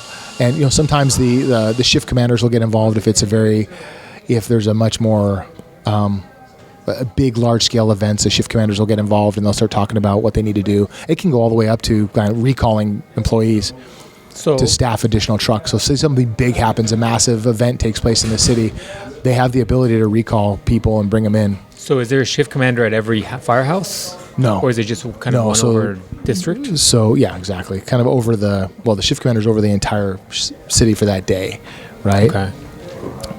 And same thing with your alarm room supervisor. They're up there kind of watching the deployment of all these resources and managing those resources. If they see a need, they'll start making communication with the bosses and say, hey, here's what's going on. We got this big thing going down. Are you aware of it? And then they start making adjustments as they need to from there. Interesting. Yeah. It's a neat process. It's a very robust system. Well, it reminds me of the military a bit. There's a lot of variables, a lot of things you got to control, a lot of things moving, a lot of puzzles, pieces moving around. Is the shift commander the guy who's scheduling all of you guys? You mean on a daily basis? Yeah. Basically. Yeah. So that one guy or girl takes care of a whole bunch of different firehouses? Yes. That's a lot of work, a lot of people. Yeah. Yeah, well, and their job is to provide this super high level strategic oversight for the whole entire, the region. Wow, that's a big job. Mm-hmm. Oh, absolutely. Wow, absolutely. A lot of pieces. Absolutely.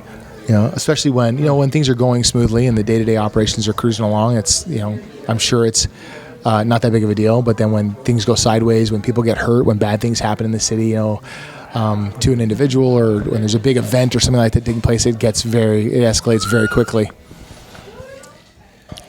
Interesting. So, all right, let's go back to other stuff. I have other questions. Training. So, I'm assuming everybody that's working in a shift is pretty much cross-trained. Everybody can do everybody else's job?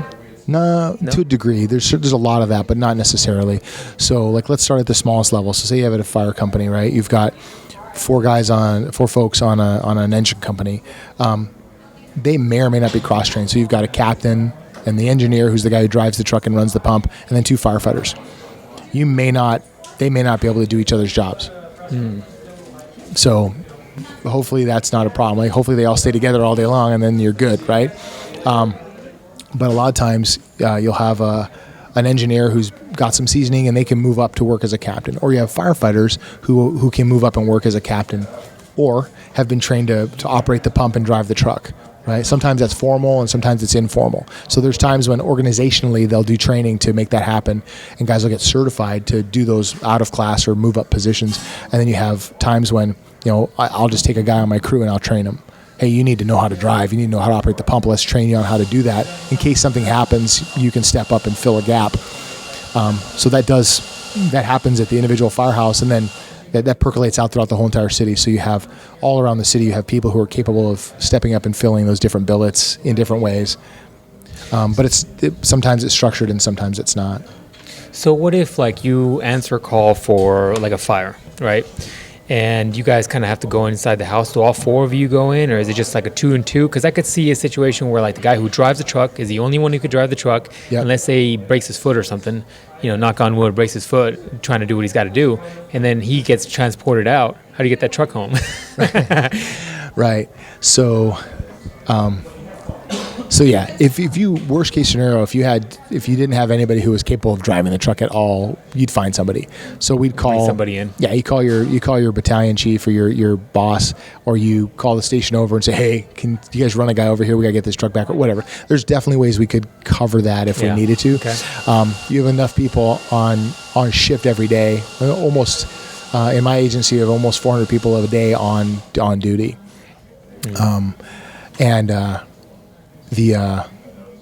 So that support network is definitely there. To go back to your question about how a fire works, that first in engine company has 4 folks on it generally, right? Mm-hmm. And if there's fire below and they know they've got a working event, they'll actually grab a fire hydrant, right, connect to it, and then drive into the fire so they already established that water supply, right? So now you've got one guy back at the fire hydrant. Right? Then you pull up to the front. Now you've got your captain and 1 firefighter. They'll start pulling hoses and make their way into the fire, and your engineer will start connecting the water supply up and flow water. So from the fire hydrant to the fire truck, from the fire truck to the nozzle, to the hose line that they're going to squirt water on the fire with. That's the basic simple operation, right? Now you have 2 guys out. The guy who was at the fire hydrant, he runs up. You've got him and the fire engineer, right, standing by the truck. 2 guys out, and then the 2 guys go in. The firefighter and the captain go in and start putting the fire out. Right. So that it's going to sound kind of funny, but that meets our OSHA standard for what's called 2 in, 2 out. Right. You have two guys in and then 2 guys backing them up. Kind of an OSHA standard. Makes sense. Yeah. The good news is that when a fire goes out, we just send a fairly robust response. So you don't just get 1 fire truck. You'll get a fire truck plus another couple of fire trucks plus a ladder truck, and then an ambulance, or we call them rescues. You'll get this other apparatus. So all these people show up, and that first company officer who was on scene will start giving them work to do. So you start making assignments and giving them things to do that, standard kind of expectations, but give them assignments and put them to work. So you have a lot of personnel there pretty quickly to manage the work. So if you have 2 guys in, 2 guys out, and another fire truck arrives, then 2 more guys go in if needed? Sure, absolutely. So what will happen is usually that guy who was standing, the guy who took the fire hydrant and now is standing next to the engineer, he'll usually come up and support that first interior crew. So now they have 3 inside. Okay. Right, and then the second engine company will get another assignment. So those 4 guys will go do something on the fire ground, whatever that might be, pull a second hose line or do some other type of work, open the building up in some way, force doors, open windows, whatever, different types of behaviors that they might do on the fire ground, depending on what the need is. So I guess we'll stay on this topic. I have more questions. Normally would you go in to put out the fire instead of, in my head, I'm thinking of, you'd go in to save somebody, right? But also, would you go in just to put out the fire? So that's a really good question. So there's a couple things that have to happen on the fire, right? One is the number 1 priority is life safety. Right. So we have to assess whether or not we're able to or need to rescue people or affect a rescue of some sort. The second thing is property conservation. So we want to do whatever we can to save these people's property. So as soon as we realize that there's no life in harm's way, then it's all about property conservation. So we're going to do everything we can to save property. So there's a whole complex matrix of decision making that takes place very rapidly on the front end of a firefight. And one of those questions is there savable life that I need to be concerned about as I'm approaching this event? So that's a really good question. But that's one of the things you're ruling out quickly. Is there savable life, and how much property can I save, and where do I do that from, and all that stuff. Like, how do I get to a position to do that? I'm assuming you would treat like a pet life the same as you would like a human life in a situation like that? Kind of? Not really. Kind of, as you say with the laughter? No. Like, we definitely want to save people's pets, right? Right. I would say we treat them more like property. We're going to aggressively rescue them, but it boils down to risk, right? How much risk are we willing to assume to save savable life versus savable property? And, I'm not willing to give your life or the life of my firefighters for someone's dog. And I hate to say that because I love dogs. I get it. I get it. With the fishbowl. Yeah. I mean, those are people's, family. I get it. But at the same time, it's a different balance than, say, it's a child. Right. I'm truly willing to hang it all out there for somebody's kiddo. Which I get it. I mean, your firefighters have families too, and they've got their own lives. You don't want to risk those lives. Right. Yeah. Well, and when you say that, it's a matter of what are we risking it for? Right. Are you willing to put your life on the line for somebody else's life? Absolutely. But for the life of a dog, not so much. And for a building, or and now you talk about buildings that are already, say a building's majority consumed, and they're gonna, what they're gonna do to it? They're gonna level it and build a new house. So do you really want to risk anybody's life for that? Absolutely not. So we want to save property where it's savable, but we have to be thoughtful about that, and that's a tough decision because you have to understand fire dynamics, you have to understand fire behavior, you have to have some experience with what a building that's lost looks like versus one that's just barely on fire. Hey, we can get ahead of that if we act now. That's one thing that, like, I think when I was very young and I went to Universal Studios and they have that backdraft. Oh yeah. And you see that stuff and you're just like, oh, this is intense. Like, you see it in the movies and you're like, whatever, right? But when you feel the fire, when you see like the effects of how air can kind of really affect things, it's impressive. Well, I'll tell you what's interesting is in the movie Backdraft, every fire scene they walk in, they can see all the way across the structure. They can, there's flames, and they can see everything. In a real fire, that visibility lasts for moments. Huh. Okay. Because usually the products of combustion create tremendous amount of smoke and particulates and all this excess unburned garbage in the air, and so you usually can't see anything. Can't see your hand in front of your face.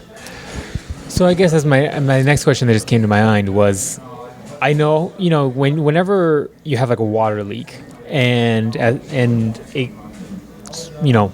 absorbs into the drywall and then it becomes moldy, that's a toxic situation, right? Is there a toxic situation involved with like drywall burning? You worried about that kind of stuff? No, not so much. I wouldn't say drywall per se, and I may be speaking completely out of school here because I don't think so. Drywall does not burn very easily, but really what's the load inside of people's houses is all the synthetics and plastics and chemicals, cleaning chemicals, and not even so much that, just the things that are in your house, the furniture and the all the synthetic I'm vapor locking here. I don't have any words. All the things that are in your house are made of synthetics. Even like tables are laminated. What are they laminated with? They're laminated with wood chips and glue. Yeah. Right? And that glue is highly toxic and burns super easy. And then modern toys are all made out of plastic. So, I challenge you to find a Tonka truck that's made out of steel or metal. They don't exist. So all of those things release gases and release, they're made out of spun hydrocarbons. And so they release that stuff into the air, which doesn't burn at the same rate that wood does. So and this is going a little too techy, I suppose, but normal room air is like 21% oxygen, approximately. And so wood burns pretty completely at 21% oxygen, right? What do you mean by pretty completely? you still get a little bit of smoke, but a small amount, right? So it burns almost all the products of combustion are consumed in the flame at 21% oxygen. But if you take this styrofoam cup or this plastic lid on this cup here, it will emit a tremendous amount of black sooty garbage from it because it won't burn completely in 21% oxygen. So that does a couple things, and I'll try not to get too crazy, but if you have a contained room, it consumes all the oxygen in that room very, very fast. And so that room fills up with just black toxic smoke in very, very quickly. And these products have a higher heat release rate, so they burn hotter faster than wood. So people's houses are super heated super fast. I don't even know why I went down this path. But the point in saying all that is that leads to events of flashover and backdraft and things like that more quickly, and sucks the oxygen out of the room, fills it with toxic gases, and because of that, the survivability in these fires has gone down over the years. So back to the backdraft example, these guys were walking in with flames everywhere and no face pieces on. Back in the 30s and 40s and 20s and early fire days, that's possible a little bit. But in today's modern fire environment, that does not exist at all. You can't do it. So you guys are wearing like full face gear and then breathing apparatus. Absolutely. And all that stuff? Not only are those gases super toxic to us, but they're super heated. So not only will they burn you up, but they'll poison you or poison your body, and not just short term, but long term as well. Right. So all those carcinogens and all those gases get into your bloodstream, and they'll do damage. Do serious damage. Yeah. So when you have all the gear on, how much weight do you have on you? 50 to 75 pounds. So it's still spread over mobile, your whole body. Right? You're still pretty mobile. Yeah, somewhat for the most part. I mean, you think about it. The pants over your joints, it's over your shoulders. You got a backpack on, right? So it's pulling down your shoulders. You've got bulky coat over your elbows and over your knees, and so your mobility is restricted. But yeah, you can work. I mean, you got to be able to pull people out, right? Yeah. Yeah. Well, so this goes back all the way back to physical fitness, right? Like you have to be able to function in this restricted environment, and so you gotta. We go at the very beginning of our conversation. We talked about discipline and this idea that over the course of 20 years, 25-year career for a firefighter, what keeps you alive and what makes you useful, personally, the way I see it, is your ability to function on the fire ground. Right? If you are not physically fit, if you gain a bunch of weight and you allow yourself to let yourself go, which we see happen in police department, in the fire department, we see these guys who have, I don't know if they've just given up or just age has caught up with them, right? They've gained a bunch of weight. It is a problem. It gets harder over 40. Yeah. Oh yeah. Over 30, I would even say. Yeah. But I can tell you that. Yeah. So that the discipline to get up every day and to go and work is incredibly important. And by work, I mean go work out, go and put in some training and make it specific to what the expected behaviors are.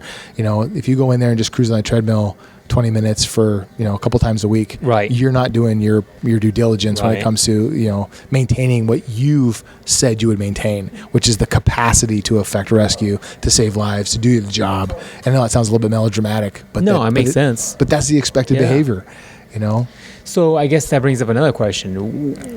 What is there any contractual or something that stipulates that you're supposed to stay at a certain physical fitness, or do you have a physical fitness test every year? No. I mean, how do you keep guys from getting out of shape and not being able to do their jobs? I wish I had the answer to that. I say that sincerely. So organizationally, we ask guys, hey, there's annual physicals and for health purposes, but there's not this annual test or anything like that. And early in my career, I was like, just like the military. The military does annual tests every year. It's scaled so that if you're older, you have a different metric to meet, et cetera. Oh, okay. And so, the military model is very much like that. Now, that being said, the military owns you. So for them, they're like, hey, you're my commodity. I expect you to stay at this level. For us, I would like to see something similar to that. Let's have some expectations. Let's have some personal pride and expect guys to maintain a certain level of capacity, right? But it's a little bit unrealistic, and so we do minimum company standards every year, which are like kind of the minimum fundamental skill sets. If you can get through those minimum skill sets, there's usually not an issue. And so we rely on supervisors to make sure guys are doing what they're supposed to be doing. We rely on, a little bit of peer pressure to make sure guys are maintaining their health. There are guys who just flat out don't care and give up, and usually organizationally their careers just peter out. They find themselves working at very slow stations. They find themselves pushing themselves to the periphery of the organization.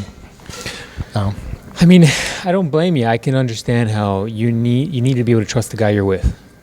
Yeah, absolutely. And it's not just like, hey, you're going to bring me food later. It's like you're going to be saving my life, and right. You need to be able to. Yeah, we don't need a station cook. Right. We need a guy who can be the station cook, but also whoop ass on a firefight, or whatever. Yeah. Yeah. Interesting. Because I think for certain branches of the military, they do have, not military, I'm sorry, certain branches of like, the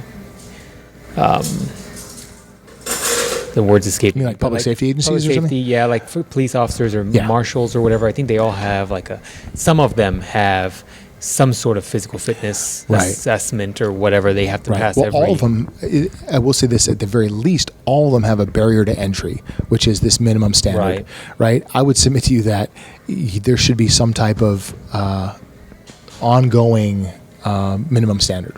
That's my personal opinion. And, I know that's not a real popular decision, or a real popular suggestion for a lot of reasons, but that's this. Really? That's not something. Well, I would say among the troops, it can be a fairly popular thing, but I think in a management level, there's a little bit of resistance to that. Yeah, because it's hard. That's a hard thing to do. And what happens if a guy's not meeting the minimum standard? What do we do? Just boot him out? I think you give them a certain amount of time look, I have less compassion than some, I suppose, but I think you give them a certain amount of time to get into that position. The reality is, this isn't, I'm not making a burger for you and I have to be in a certain shape to make a burger. Whatever. That's not what we're talking about. We're talking about completely different jobs, skills. And I totally 100% agree with you on that. And that's so, from an organizational perspective, it's our responsibility to foster an environment that encourages that, and that encourages that consistent wellness and setting some standards for people and make them achievable, but hold people accountable to those standards. So my goal, if I were ever king for a day, would be to institute some type of change, a cultural change, behavioral change, right? Because we can't just mandate it. We could, but then what do you end up with? Do you end up with just firefighters who are just about physicality? Because we need way more than that. We need people who are physical, but intelligent and compassionate, and on down that line, right? You need a broad spectrum of capacity from our firefighters. So just to say I need meatheads who are physically robust, I can get you those, but we need way more than that. So we need to get our savvy, smart, intelligent people to be working out as well. That's a component of that. So it's we hire them in the beginning and they meet this metric when they're in their mid-20s or whatever. How do we encourage them to continue to maintain that metric? That's a challenge for us that we have to address from organizational structure and cultural paradigm. I think has to be a part of that. You have to infuse it in lots of different levels.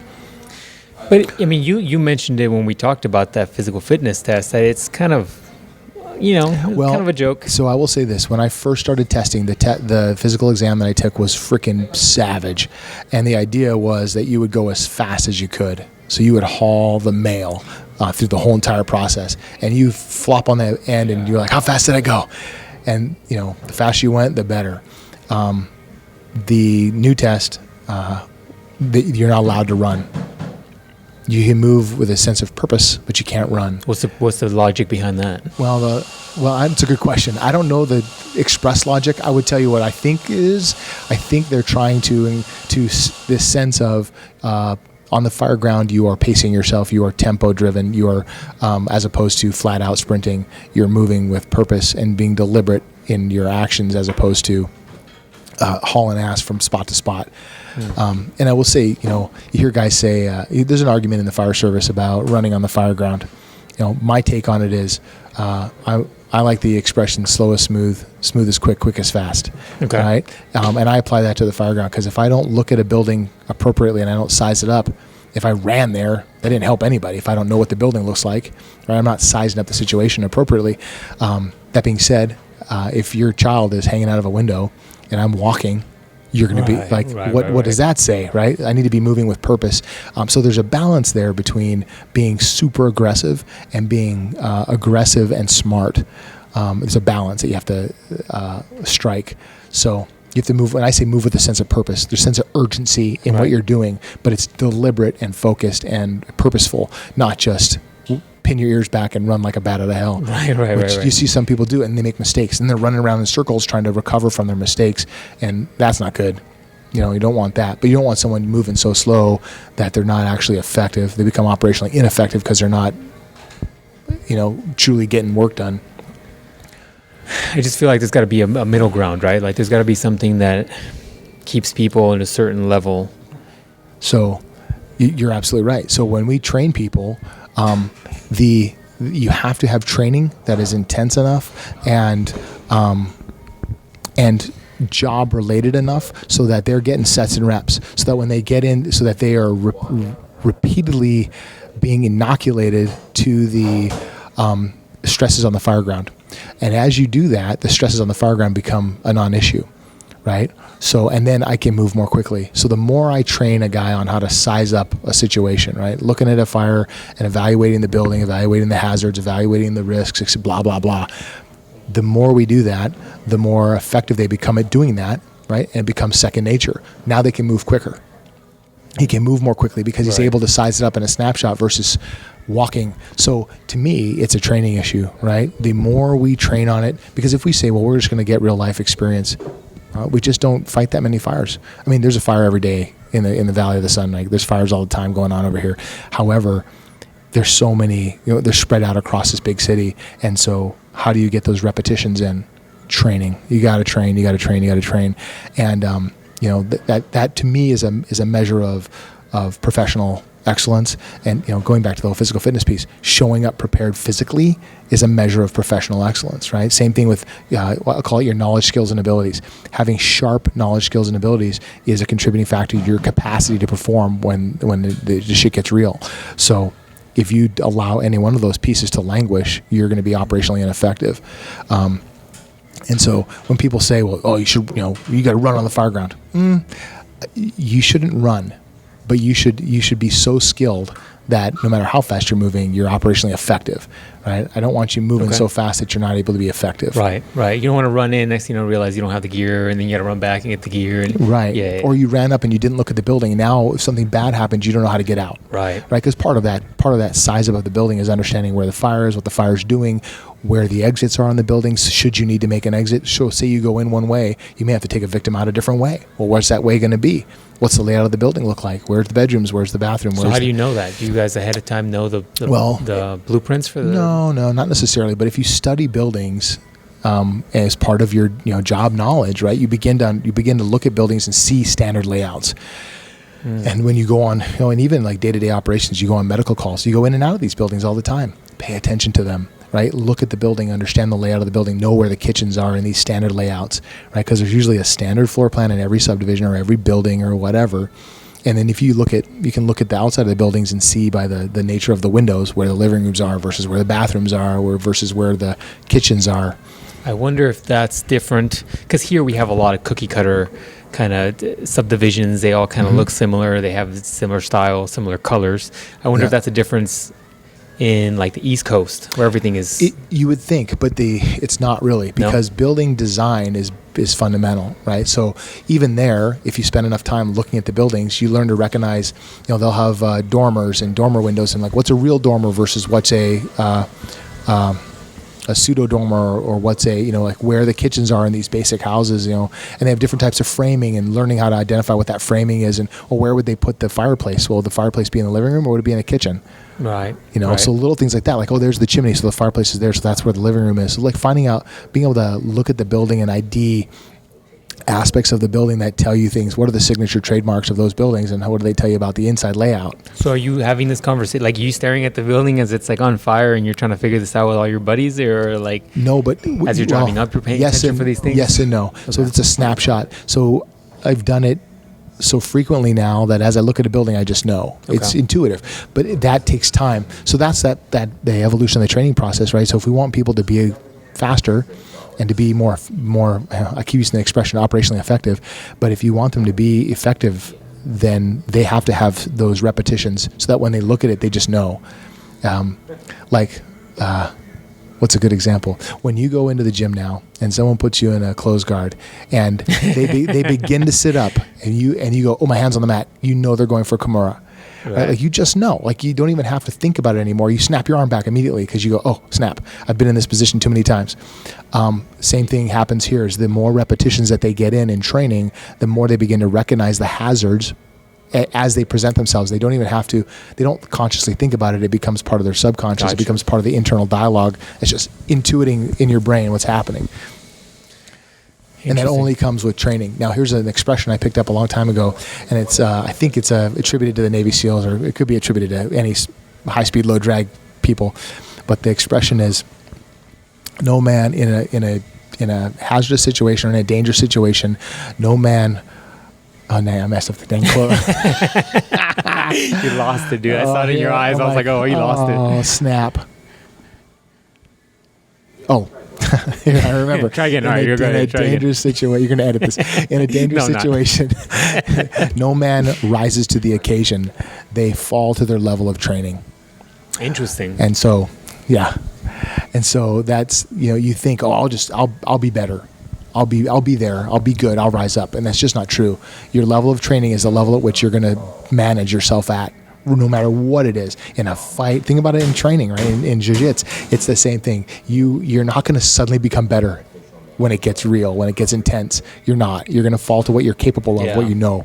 So same thing happens in the fire service, same thing happens in the military and firefights or whatever. You have to have, which to me goes back to this core principle of training. Your training has to be intense and has to be job specific and related to what you're doing, and again has to be stressful, because you're inoculating yourself against that stress so that when it happens, it's not the first time you're seeing it. You've been there before. You felt the Kimura. You know what that feels like. You're not going to walk into that by accident because right going into it. So all right, so let's do some situationals. So you're at the firehouse chilling, and you get a call. Are you already dressing up in your gear, despite what the call is, or because you guys wear the big, what are those, the big jacket, turnouts and all that stuff, so bunker gear, turnouts. So are you like walking around the firehouse with that stuff on? No. Or you put them on when you get I'm usually in the firehouse in board shorts and pink bunny slippers. So you get a call, and then depending on the call, do you know what you're putting on, or do you put those on despite? So no, it depends on the nature of the call. So if we get a call for let's just say it's a chest pain, a medical call, then I'm usually in steel toe boots, blue pants, blue t-shirt, right, that kind of outfit, and my turnout gear sits on the truck with me. Okay. And but if it comes in as a fire call, I usually have my gear sitting next to the truck. So if a fire call comes in, I jump into my pants, throw my coat on, and get on the truck. And that takes 5 seconds, 10 seconds. And it sounds silly, but you lay it out in the exact same way. So whenever your gear's there, it's laid out identical every single time, so that you can just throw it on. So the oxygen tanks and all that stuff, that's all in the truck? Yep. So those are mounted in cabinets. And so when you pull up on the fire ground, we jump off, look at the fire, trying to make an assessment as we run back, grab our packs, throw the air pack on, and then proceed to do whatever you need to do, pull the hose, stretch whatever the job is that you need to do at that point. Grab your equipment and go. Can you drive the truck? I can. I was an engineer. I had to ask. I was an engineer for a bunch of years. Okay. Yeah. So let's go a little deeper dive. So do you remember the first time you've had to go into a house? I don't remember the first time, but I remember one of the first times, and the reason is quite remarkable. The house was on, like the whole front room was on fire, stem to stern. Everything was on fire. At least it appeared that way. And I ran up to the front door, and there was another firefighter standing there holding a hose line, but he didn't have a helmet on. And he was from a different agency, so it was kind of remarkable. And so I said, "You have no helmet." And he looks at me, and he suddenly realized, oh crap, I don't have a helmet. So he handed me the hose line, which in our culture is like, you don't give up your tool, right? Like you don't give away your tool. Really? And he no helmet. So he hands me the hose line, and then I proceed to go in and start putting out this fire. And I get about 7-8 feet in, and something hooks up my feet, and I immediately fall down. And I scramble back up, and we put out the fire. And afterwards, as we're overhauling and mucking out the place, I go back to where I fell, and there was a transmission on the living room floor. Like a car transmission? Like the whole bell housing, the whole giant bell housing. So that's when I was like, this job is going to be really interesting. That's hilarious. Yeah. I'm like, no wonder the place was on fire. The freaking transmission in the living room. Like, was it like dressed up like a nice like center table, or was it just like a guy was working on it and he just left it? I didn't investigate that far, but I'm pretty sure it was just like brought into the house for some dumb reason and left. So I guess that brings up my next question. After everything is put out in a fire situation, do you like walk the house and make sure nothing else is going to light up again? Yeah, yes and no. So we do as little damage as possible. However, we do open the house up a little bit and make sure that there's no smoldering, make sure there's no hot spots or whatever, to make sure it's all the way out before we leave. Because one of the marks of shame for firefighters to get a rekindle when the house lights hilarious. Back up. So I mean, not at the time, but after the fact. Yeah, it happens though from time to time. Like say you get one of those stormy nights and it's high winds or something like that, and it just catches a little ember and it torches it. The wind's blowing on it and it lights it back up, and the place can be pretty wet. And wow. So we do everything we can to make sure that that's not going to happen. But it does from time to time. Interesting. So, do you remember the first time, like, you had to pull somebody out? What's interesting is I've only had one fire when I've pulled a live human being out of a fire. Really? Mm-hmm. And it was before I became a firefighter. Really? Mm-hmm. Yeah. You want to hear that story? Yeah. Well, you can't just leave it open. So, and it's weird to me because it when I look back on it, it's one of those moments when I realize this is a bit of a calling for me, right? In one way. So I was 17, and it was Christmas Eve, and a buddy and I were out for a run, and we were, football season had ended. It was our senior year, and we're like, we're gonna go for get ready for track season. So we're out running, and we're running up this hill. And as we crest the top of the hill, the road that we're on tees into another street. Okay. And we hear an explosion. We hear glass and explosion, and we immediately take off in the direction of the sound that we heard. And as we kind of get 25 yards further, we see this house at the end of the street and fire blowing out of the second story window.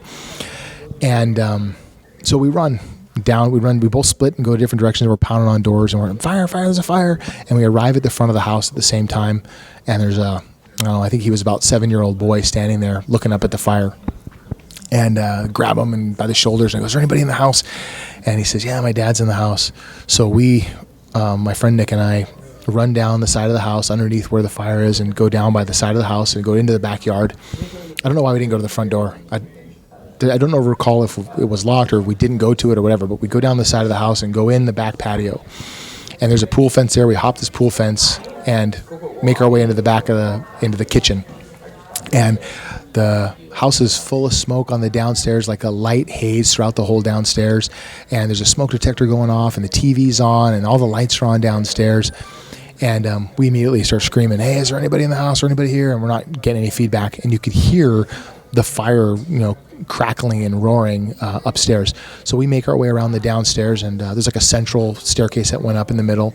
And we arrive at the bottom of the staircase, and I go about 3 steps up, and my head hits about floor level, and the heat was incredibly oppressive, right? Knowing what I know now, I was a damn fool to be in there, but I didn't know any better. So I come back down the stairs, and my friend Nick has showed up, and he hands me a wet towel. And we're, the whole time we're screaming, is there anybody in here, anybody here? He hands me the wet towel, I put it over my mouth, and I try to go back up the stairs, and it's not going to happen. I get turned around by the heat. So we go back downstairs, and we start to head out, back out the way that we came in. And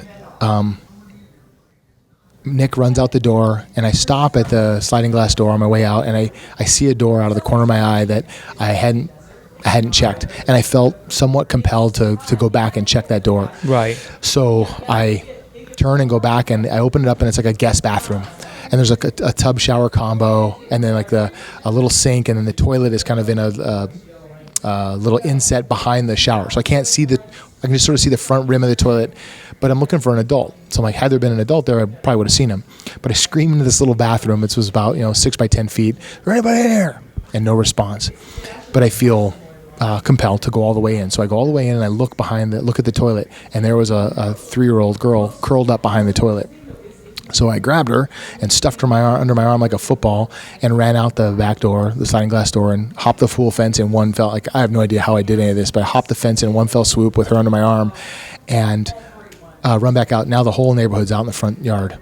So I dropped the girl down next to her brother, and some neighbors stand there. They grab her, and Nick and I run back in, and we do one more lap of the downstairs, and the front door comes blasting open, and this giant fireman stands there, and he goes, "What the fuck are you doing in here? Get out!"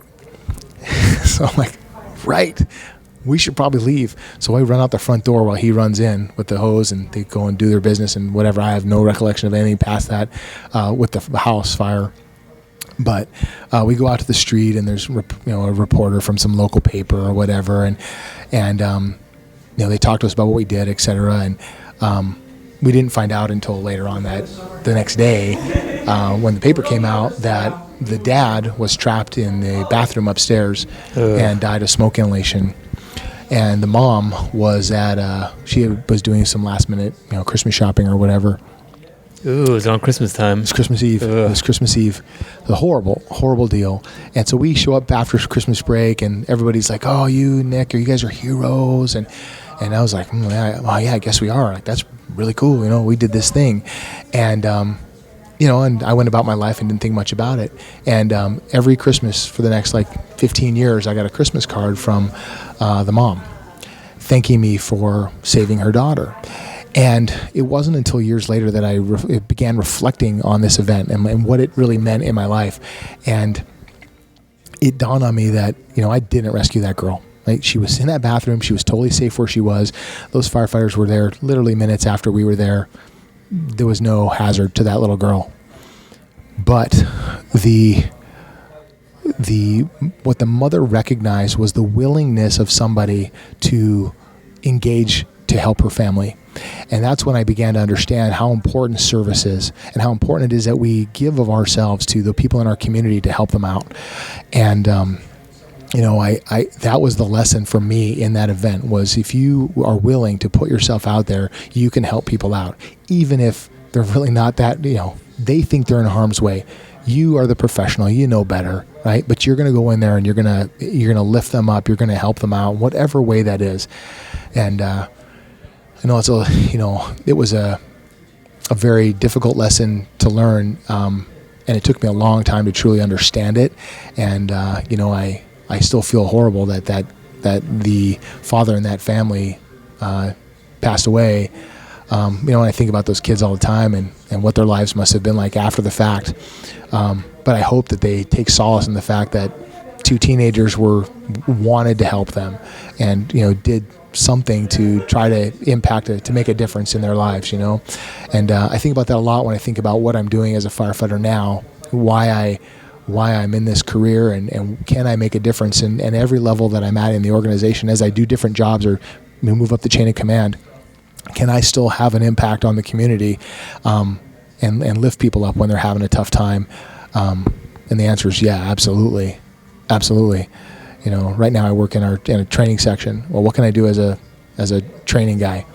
I can make sure that our guys have the knowledge, skills, and abilities to be effective, to go out in the field and help people out when they need it.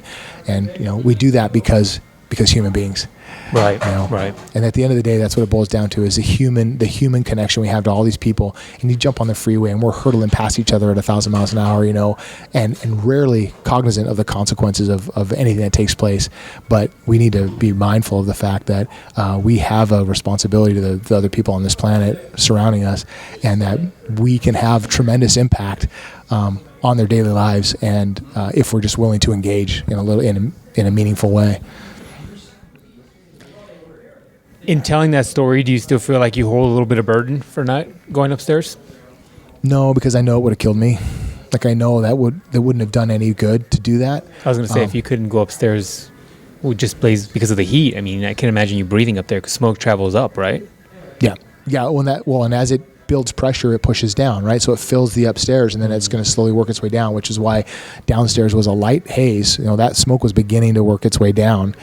Yeah, I know. Do I feel like I know I couldn't have done anything different? That I'm glad I was able to help that family out in some way to make them feel like at least somebody tried something. Because I recognize that, now knowing what I know today, that was not a survivable situation for a would-be rescuer like me. Going in there was not anything I was going to do. And that dad was probably past at that point already. Yeah. Have you ever been in a situation where you've lost somebody? Like then now being a firefighter? Yeah. Because I could see how guys would get kind of PTSD from situations like that. It's a rough thing to go through, especially when you're committing to a job where you are really putting your life on the line, right? And I could see how really determined people could see that as a failure, right? Is there something in place, like a program or like time off or... Oh, yeah, absolutely. For guys that need it? Yeah. So guys or girls that need it? I think back in the day, there was this suffer in silence kind of attitude. Like you just suck it up and, everybody's going through it. It's all hard. Everybody gets it. It's hard. But 50s mentality, right? Like that old mentality of guys just kind of pushing through. Right. Don't and talk about your feelings. I think that's partly because it was cultural and there wasn't systems in place, right? Now we have programs in place so we can refer guys to go talk to somebody. And, part of it is the network on the truck. As a team, you look at one another and you go, hey, are you okay? I had a pediatric code and, one of the kids on the truck one of the younger guys on the truck had a new family. And so for him, it was particularly close to home. And so, pull him aside. Hey, that was a rough call, man. How are you feeling about that? And just gauge how they're processing it. We touch base with each other, make sure, that's a huge part of it is that personal connection. But there are resources available to us if we, need a critical incident stress debrief, or if you just need, individual person needs to go and talk to somebody or whatever, those resources are available. Do you ever get in situations, or you've seen situations where somebody goes through something and then now there's hesitation when there's another call? You know what? I can't say that I've personally seen that, but I can imagine that. I can imagine it, but I can't say that I've seen it. Are there any options for guys like that? I mean, if they can work out whatever they got to work out? I think so. I mean, it's, I think you can, there's times we pull people off of a truck, you send them to go get treatment, you get help or whatever. And then depends on how that goes, right? Like, depends on the level of dysfunction we're talking about. Right. So. All right, so I'll change the topic a little bit because now I have another random question because I caught myself saying guys a lot, and I'm like, there's got to be so sexist. Female. I know, right? So there's got to be female firefighters. There's a lot of them. Okay, so just estimate, what is the percentage male to female? Oof. Just a random guess. 1 to 2%. Oh, wow, so it's really small. Small. Is that a field that more and more women are getting into, or you feel like it's still kind of staying there? No, that's an interesting question. I think there's a lot of interest, and I couldn't put a number on that. And we see a lot of active recruitment of women. I think it's still just not that job that a lot of gals really want to do. But there is interest. There's a portion of our population that's really into it, and there's some great firefighters out there that are gals. It's funny. Back in the day, when I first started getting interested in the job, my buddy Ken, he's like, "Oh, you'll be a great fireman." And today we don't call them firemen; we call them firefighters. And that sort of speaks to the evolution of the culture. The culture has changed. We recognize that a firefighter can be any gender, and frankly, it strengthens us to have that diversity in our composition. Black, white, Chicano, female, male, gay, lesbian, whatever, like that diversity is huge for us and is really an important part of us being integrated into this community that we serve, because we serve a diverse community. So we should reflect that. Right. My only metric personally is you can do the job. I was going to say, is there a variable to that where the physicality is such a big portion of it that you wonder whether or not like certain women can do it?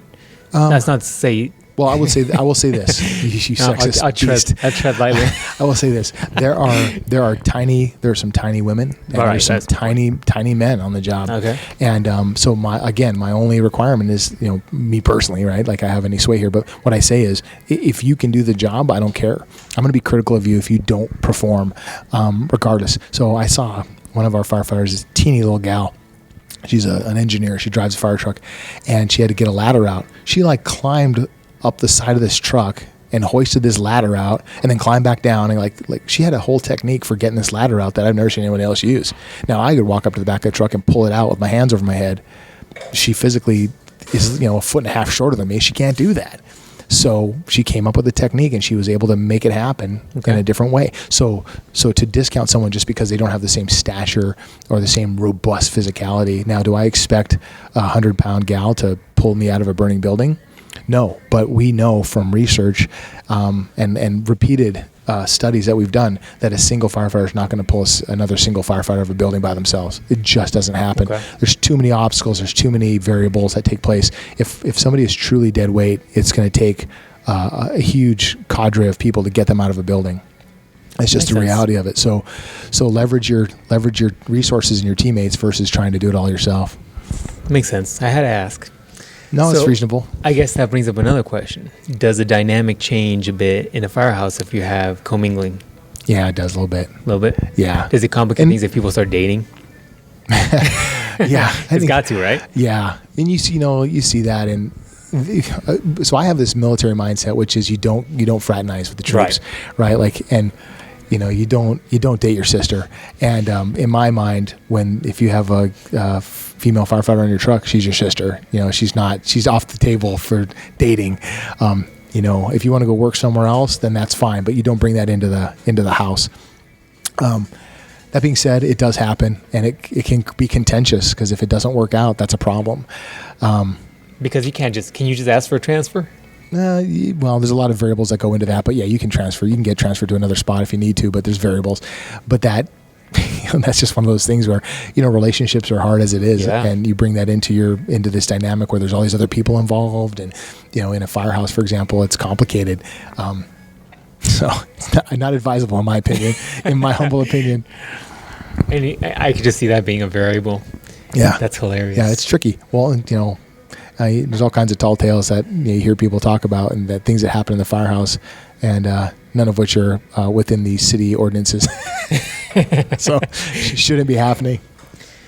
So one thing I noticed with, I guess a lot of different this type of service industries, you guys are very close. You spend a lot of time together. You rely on each other for your lives, essentially, at times. Do you guys get together a lot? Like your families get together, and your family's close? Some crews more so than others. Yeah, absolutely. But that's one of the things in the firehouse culture is building that time together and going fishing and going hunting together and having barbecues and things like that. Yeah. Yeah. And, it depends on the crew. When I was young in my career, I had a crew where all had kids at the same age, and, so we got together a lot. At the firehouse and out of the firehouse, we had all kinds of fun activities. And then, over the years, I've had different crews with different compositions, and it's a little bit, different because, one guy will have young kids, one guy will have no kids, and one guy has, teenagers. So it's a very different dynamic. So you don't spend as much time together off duty necessarily because you're at different places in your life. So those are different dynamics that affect that. But guys are, definitely invested in one another. I pulled up to the station and my truck was acting up, and before I could say anything, a fleet of 4 guys had their head under my hood and were helping me fix my truck. That's hilarious. So those are those bonds happen sometimes just in the backyard of the station, whether you're doing it off duty or not. So you talked about like having a barbecue at the fire station or whatever. So I'm assuming you guys are off duty coming over to have some fun. No, I meant like there's two different ways. So sometimes you'll have activities at the firehouse. So hey, we're all on duty on Thanksgiving, so we'll bring the families down and we'll do a big shindig at the station. Which often gets interrupted. Okay, if you get a call, but I can imagine for Thanksgiving, people frying turkeys and all that crazy stuff. Some stations, it's more easy to make that happen than others. But yeah, my wife got to the point where she's like, I'm not coming down to the fire station because you're never there. Like, I'll come down and visit, but then you guys leave. So what's the point? And they just hang around while you guys go do the call and come back. Yeah, exactly. So that, those dynamics change sometimes.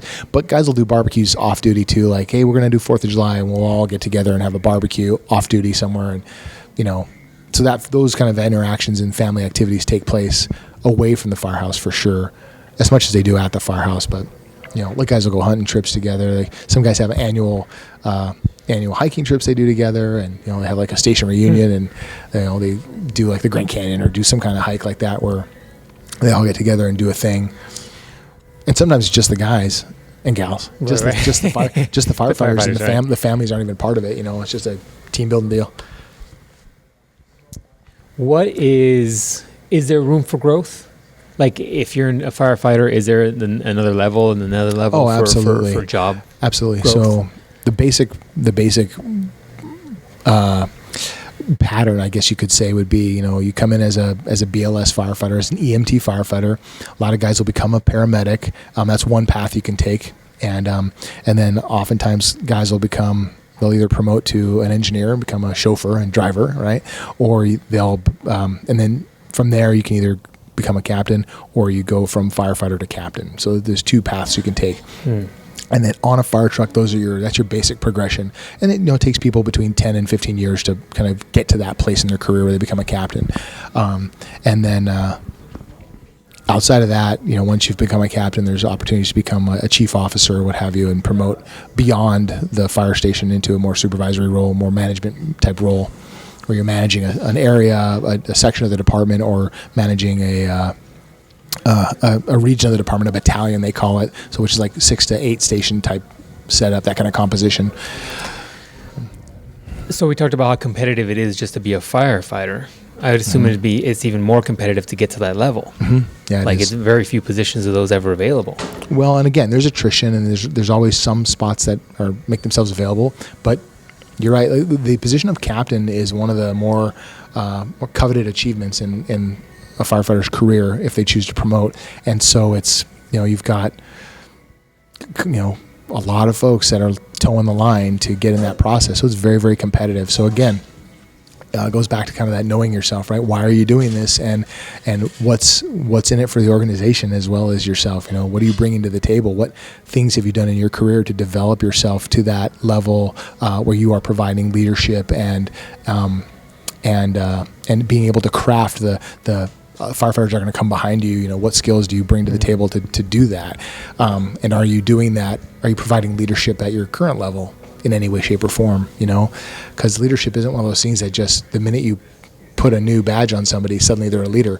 It's something much, much more intrinsic to people than that.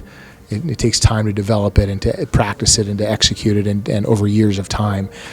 Just pin a badge on someone and say, poof, you're a leader. It just doesn't work like that. Right. In my opinion. So what is like a career for a firefighter? How many years most people put in on average? Well, what's interesting is firefighters usually stick around for 25 plus years. So in public safety in general, it's like a 20-year type deal, and guys retire. Nowadays, firefighters usually stick around 25, 30 years. And that's, after 25, 30 years, like you said, is that like retirement? Like yeah, that, you get a pension? Usually they take a pension and retire, and off they go. Okay. So I know you touched upon this before a little bit, and now I'm kind of curious. You mentioned that a lot of guys are suffering from the smoke inhalation, a lot of the little cancer things. Yeah. So that's the prevalent thing for these guys, for a lot of guys? It is becoming more and more prevalent over the years. Like we're finding more and more cases of it connected to job-related cancer. So different types of cancers manifesting across the fire service, and recognizing that it's all service related. So I don't have any data or numbers that I could share with you, but I just know that it has my awareness of it has increased over the last 10 years significantly, and we're hearing about service-related cancer across the nation. So so we know it's becoming more and more problematic for the fire service in general, and it has a lot to do with a shift in the type of carcinogens and the rates of exposure. So we are taking steps to, like, for example, after a fire, instead of immediately we put the fire out, flame goes away. All right, smoke's beginning to dissipate. All right, take your gear off. Right, now we're going to go in and muck it out. Well, what does that mean? What does muck it out mean? Well, we go out and start, sorry, that's jargon. We go in and we call it overhauling. So we start trying to save people's property and preserve what's, like, now we got the fire out, we're going to try and preserve what's left, prevent water damage, things like that. So we're going to scoop out drywall and insulation that's fallen down, stuff like that. We take that out of the structure, mop up as much water, things like that. Well, you go in there, and all that product of combustion is still releasing vapors and gases into the air. Well, you can't see it. But we used to, assume, like, there's nothing, you can't see anything, fire's out, we're good. So guys would put on a particulate mask, which does nothing besides keep dust out of your face, right? And go back in and start mucking it out. Well, we're realizing now that there's still dangerous vapors being released that are carcinogenic, and I think it's how you say that, carcinogenic, something like that. Cancer causing. And so now guys are wearing their SCBAs. So put their SCBA back on. Right. Other thing we're doing is, like, your gear, your turnout coat and pants and all that gets saturated with these products of combustion. And when you go back into another fire, they just leach into your skin, or you wear them to go do a workout. Like sometimes we'll do these job related workouts where you're wearing all your gear, and that as your body heats up and your pores open up and this gear is saturated with this stuff, it leaches back into your skin, into your armpits, your groin, etc. So now we're saying, okay, hey, the minute you have a fire, you have 2 sets of gear. That set goes to laundry, your other set goes on the truck, right? So we try to launder that stuff as quickly as possible to reduce exposure. Little things too, like you'd bring it into the cab. There'd be times I'd open up the cab the next day after guys have had a fire. I open up the cab and I'm like, whoa, giant hit in the face with a big, smell of combustion, gases, etc. And so I'm like, so now we're like, take that gear, put it in the back compartment so that you're not contaminating the environment that you're riding around in all day. So things like that, we're trying to take measures to reduce the effects of all these carcinogens. There's some companies have come out with these, like, baby wipe things that you wipe on your skin to reduce the saturation of your skin as it's sitting on your skin, etc. So until you can get back to the station to do, like, a full shower and decon and stuff like that. So how protective are the masks? I mean, are they pretty effective? As far as respiratory protection, yeah, incredibly effective. Like that is the gold standard as far as respiratory protection. It keeps it is 100% sealant. Now you could crack it and get some in, and whatever. Or if you're not wearing it, that's a problem. Right. So part of the problem is just compliance, because it's uncomfortable. So it's 100,000 degrees out here in the summertime, and you've just been in there busting your hump, and you're gonna put that gear back on and go in there and work. It's hard. So we're trying to do things with work cycles, bring other crews in to help with work cycles, and to reduce the guys' desire to pull that stuff off. Right, bring a fresh crew in, let them work for a while, let the other crew rehabilitate, and then we'll bring them back in. Different types of modifications to work cycle to help people stay protected as much as possible, reduce their exposure if you can. It's a challenge. I could see that. I mean, you're right. I mean, it's one of those situations where if you think you can't see something, it's not deadly, but you never know. That's you right. Never know. I mean, that's one thing with, they say you should never, when working, I think, with aluminum is one of the big ones. It's like it releases a lot of toxic stuff that you can't be breathing in. Right. So a lot of guys, I think, are tinkering with that right now, because I think right now there's a big shift in the paradigm, and people are wanting to do more things with their hands. So you see more and more people wanting to do hobby type stuff where they're doing like making knives and casting things, and aluminum's so easy to get. They're using that or whatever. But I think people don't realize how toxic they can be. Right. Do you get a lot of calls for people deep frying turkeys? Well, yeah, I mean, that happens every season, right? Somebody does something that blows up a turkey and catches their carport on fire or whatever. There's always something. I got a buddy of mine who does that every year. I'm like, you make it all right? You make it through? It's crazy. Yeah. I was going to ask you something. Now it's escaping me. And I know this is kind of a loaded question, but as you guys are have you ever had any issues, I suppose, with firefighters getting in trouble because they're in the house and maybe valuables go missing or accusations of that happening? Oh, I'm sure. Yeah. Yeah. Well, I say I'm sure. I am sure. I know. Okay. Yeah. Things like that happen. And you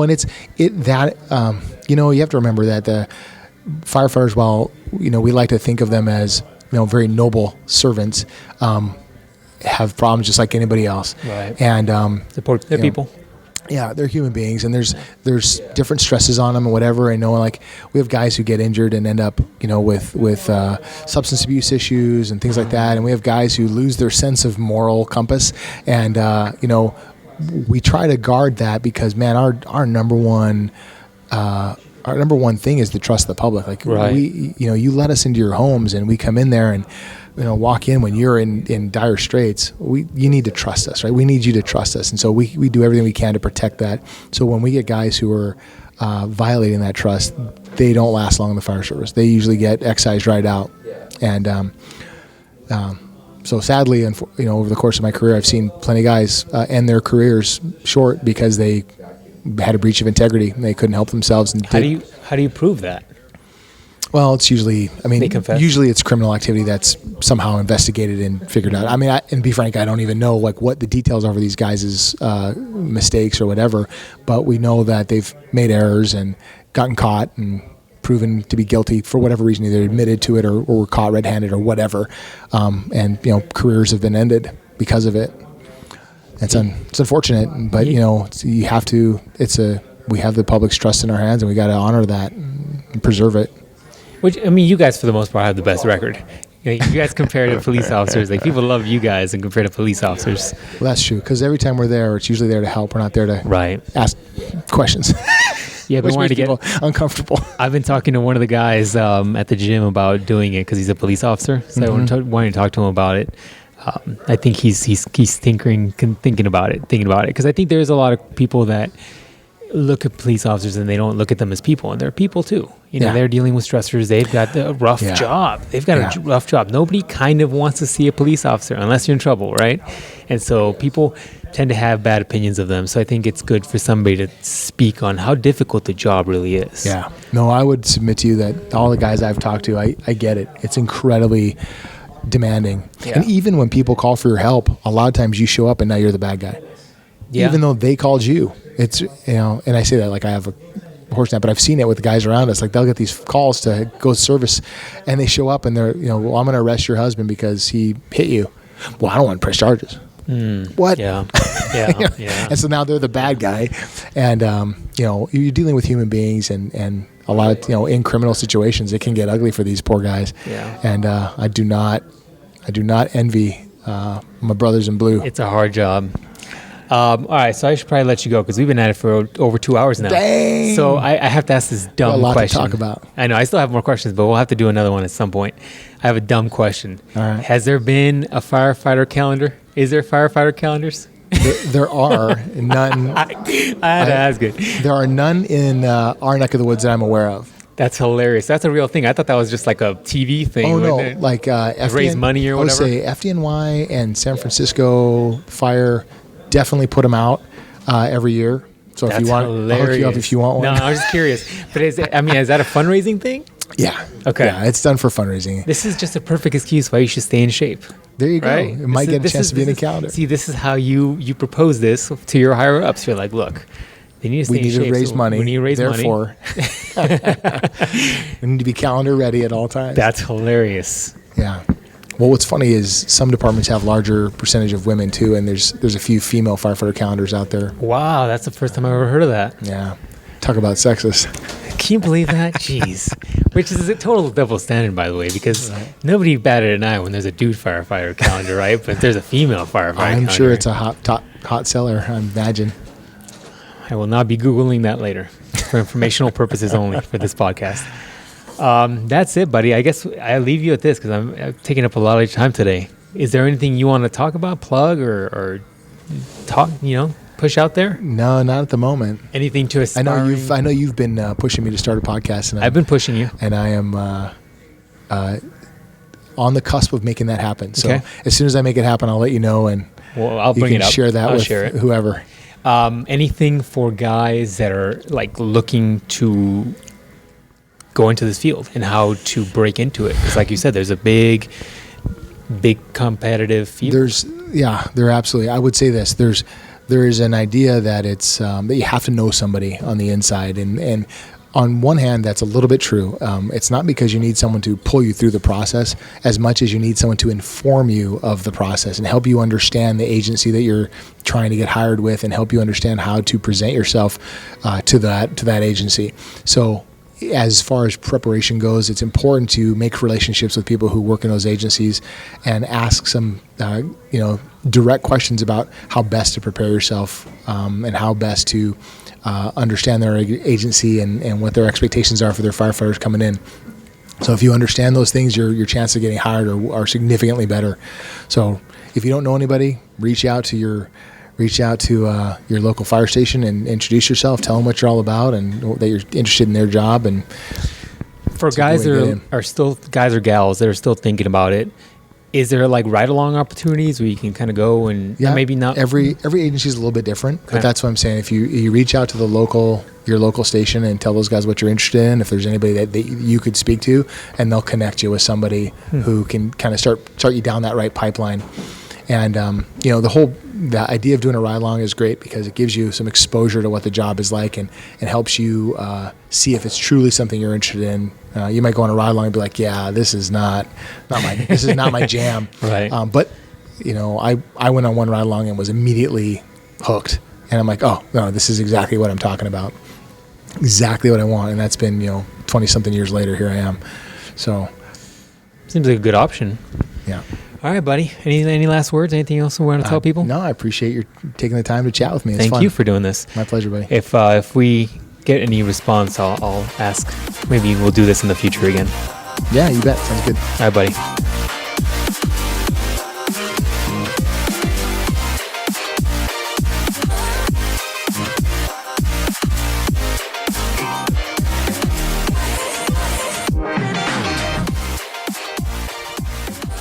Yo, how good was that podcast, huh? It's pretty good.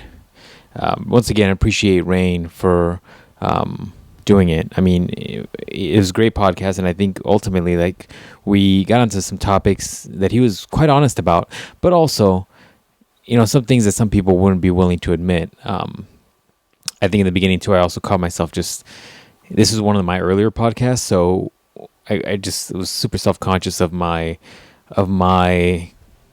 kind of the way I was phrasing things, and my ums really kind of started bothering me. But long story short, there it is again, freaking A. Anyways, so either way, it was a pretty good podcast. And this podcast also, like I mentioned a million times now, was recorded so long ago that at the end, I asked him if he had anything going on that he wanted to plug, and he didn't have anything, and he mentioned that I had talked to him about doing a podcast. Well, guess what? In that time, he's gotten one, and he's like 21 episodes in. So he has surpassed this podcast in uploads in a relatively short amount of time. So go follow him. I'll have links to everything down below. So wherever you're listening to this, either YouTube or iTunes or whatever, Podbean or Stitcher, whatever, there'll be links below. But if you want to know his podcast name right now, so you can just go search it, it's Fireground Fitness Podcast. So, and if you want to follow him on Instagram, it's actually the same thing. So it's Fireground Fitness, and you'll see a picture of him in his full firefighter gear on. But once again, it was awesome, and I'm super happy with this podcast. Super happy with the content, and also like the honesty. Also, before I forget about this too, it's like I want to apologize because there's some pieces of it that were kind of noisy. That was primarily because we were inside of a coffee shop, and you could hear blenders and people talking in the background. So that's no way I can really kind of get around that. But also in the beginning, you could tell how I was so into the intricacies of just his military stuff. Like I get deep into the little details, like size of the cannon shells and where the cannon shells are going. It's just funny. It's just funny to kind of hear myself, because from an outside world, people are probably like, who cares? But I care. I like that nerdy shit. I like knowing stuff like that. For some reason, I am curious about that stuff. I think sometimes when you're able to get into the nitty gritty of things, you're able to really get a good idea of like experiences. You're able to have a more vivid picture of that person's experience in that situation. And once again, as I mentioned a million times, like these are experiences you and I will likely not have. I mean, I'll never shoot a tank as far as I know, unless something crazy happens. I'll never be loading a tank shell and shooting it or whatnot. So getting those experiences from somebody else who's lived through that is unique in itself. So what else did I want to say? So yeah, ultimately, thanks again to Rayne. His social media and his link to his podcast, if I can figure out how to do that, will be down below. But either way, Fireground Fitness, follow him and listen to his podcast. Additionally, so I kind of teased in the beginning of this episode about what's kind of going on with this podcast moving forward. I think the more I think about 2020 and the way that's going to progress in my mind, things are just going to be so complicated where it's going to be harder for me to find content for this podcast. And so one of two things are going to be happening in my mind. One, I might try to roll it into have all my podcasts in one. So find a way to have everything released as like a LifeGeneralist release, and have both podcasts released from one versus having two different podcasts, two different channels, and then one of which is just uploaded on a very rare basis. Or what I might also contend with doing is I often get in these weird mindsets where I'm ranty or want to talk about a specific topic, and they could be very short, impromptu uploads. And I've talked about doing that a million times now. It's just, like I said, this year has been a little hectic, but maybe that's something I'll tinker with as well. So there will be a format change. There will be a change of some sort when it comes to both podcasts and the way they function. There's reasons why I originally didn't have it set up the way I was describing, but now I'm thinking of switching it that way. We will see. And while I would normally say just listen to my Instagram, follow my Instagram to see what's going on and where the changes are going to be, that might change as well. So long story short, just keep stay tuned. If you're enjoying this, if you like this content, keep listening to it, because things will change, and so I'll be updating everybody on which way possible as things progress. So anyways, but that's just kind of like my update, because I haven't given you guys one of these in a long time. So that's it, ladies and gents. I think this was already a long enough podcast. I didn't want to hold you guys for 3 hours. So ultimately, once again, thank you guys for listening. Hope you guys enjoyed it, and maybe learned something, maybe kind of took an experience. Maybe took somebody's life experiences a bit and kind of digested those a bit, and kind of giving you a little bit of perspective either on another life, another person's choices at life, or their skills or abilities or their mindset at life, and giving you kind of something to think about and ponder. But that's it. See you guys next episode.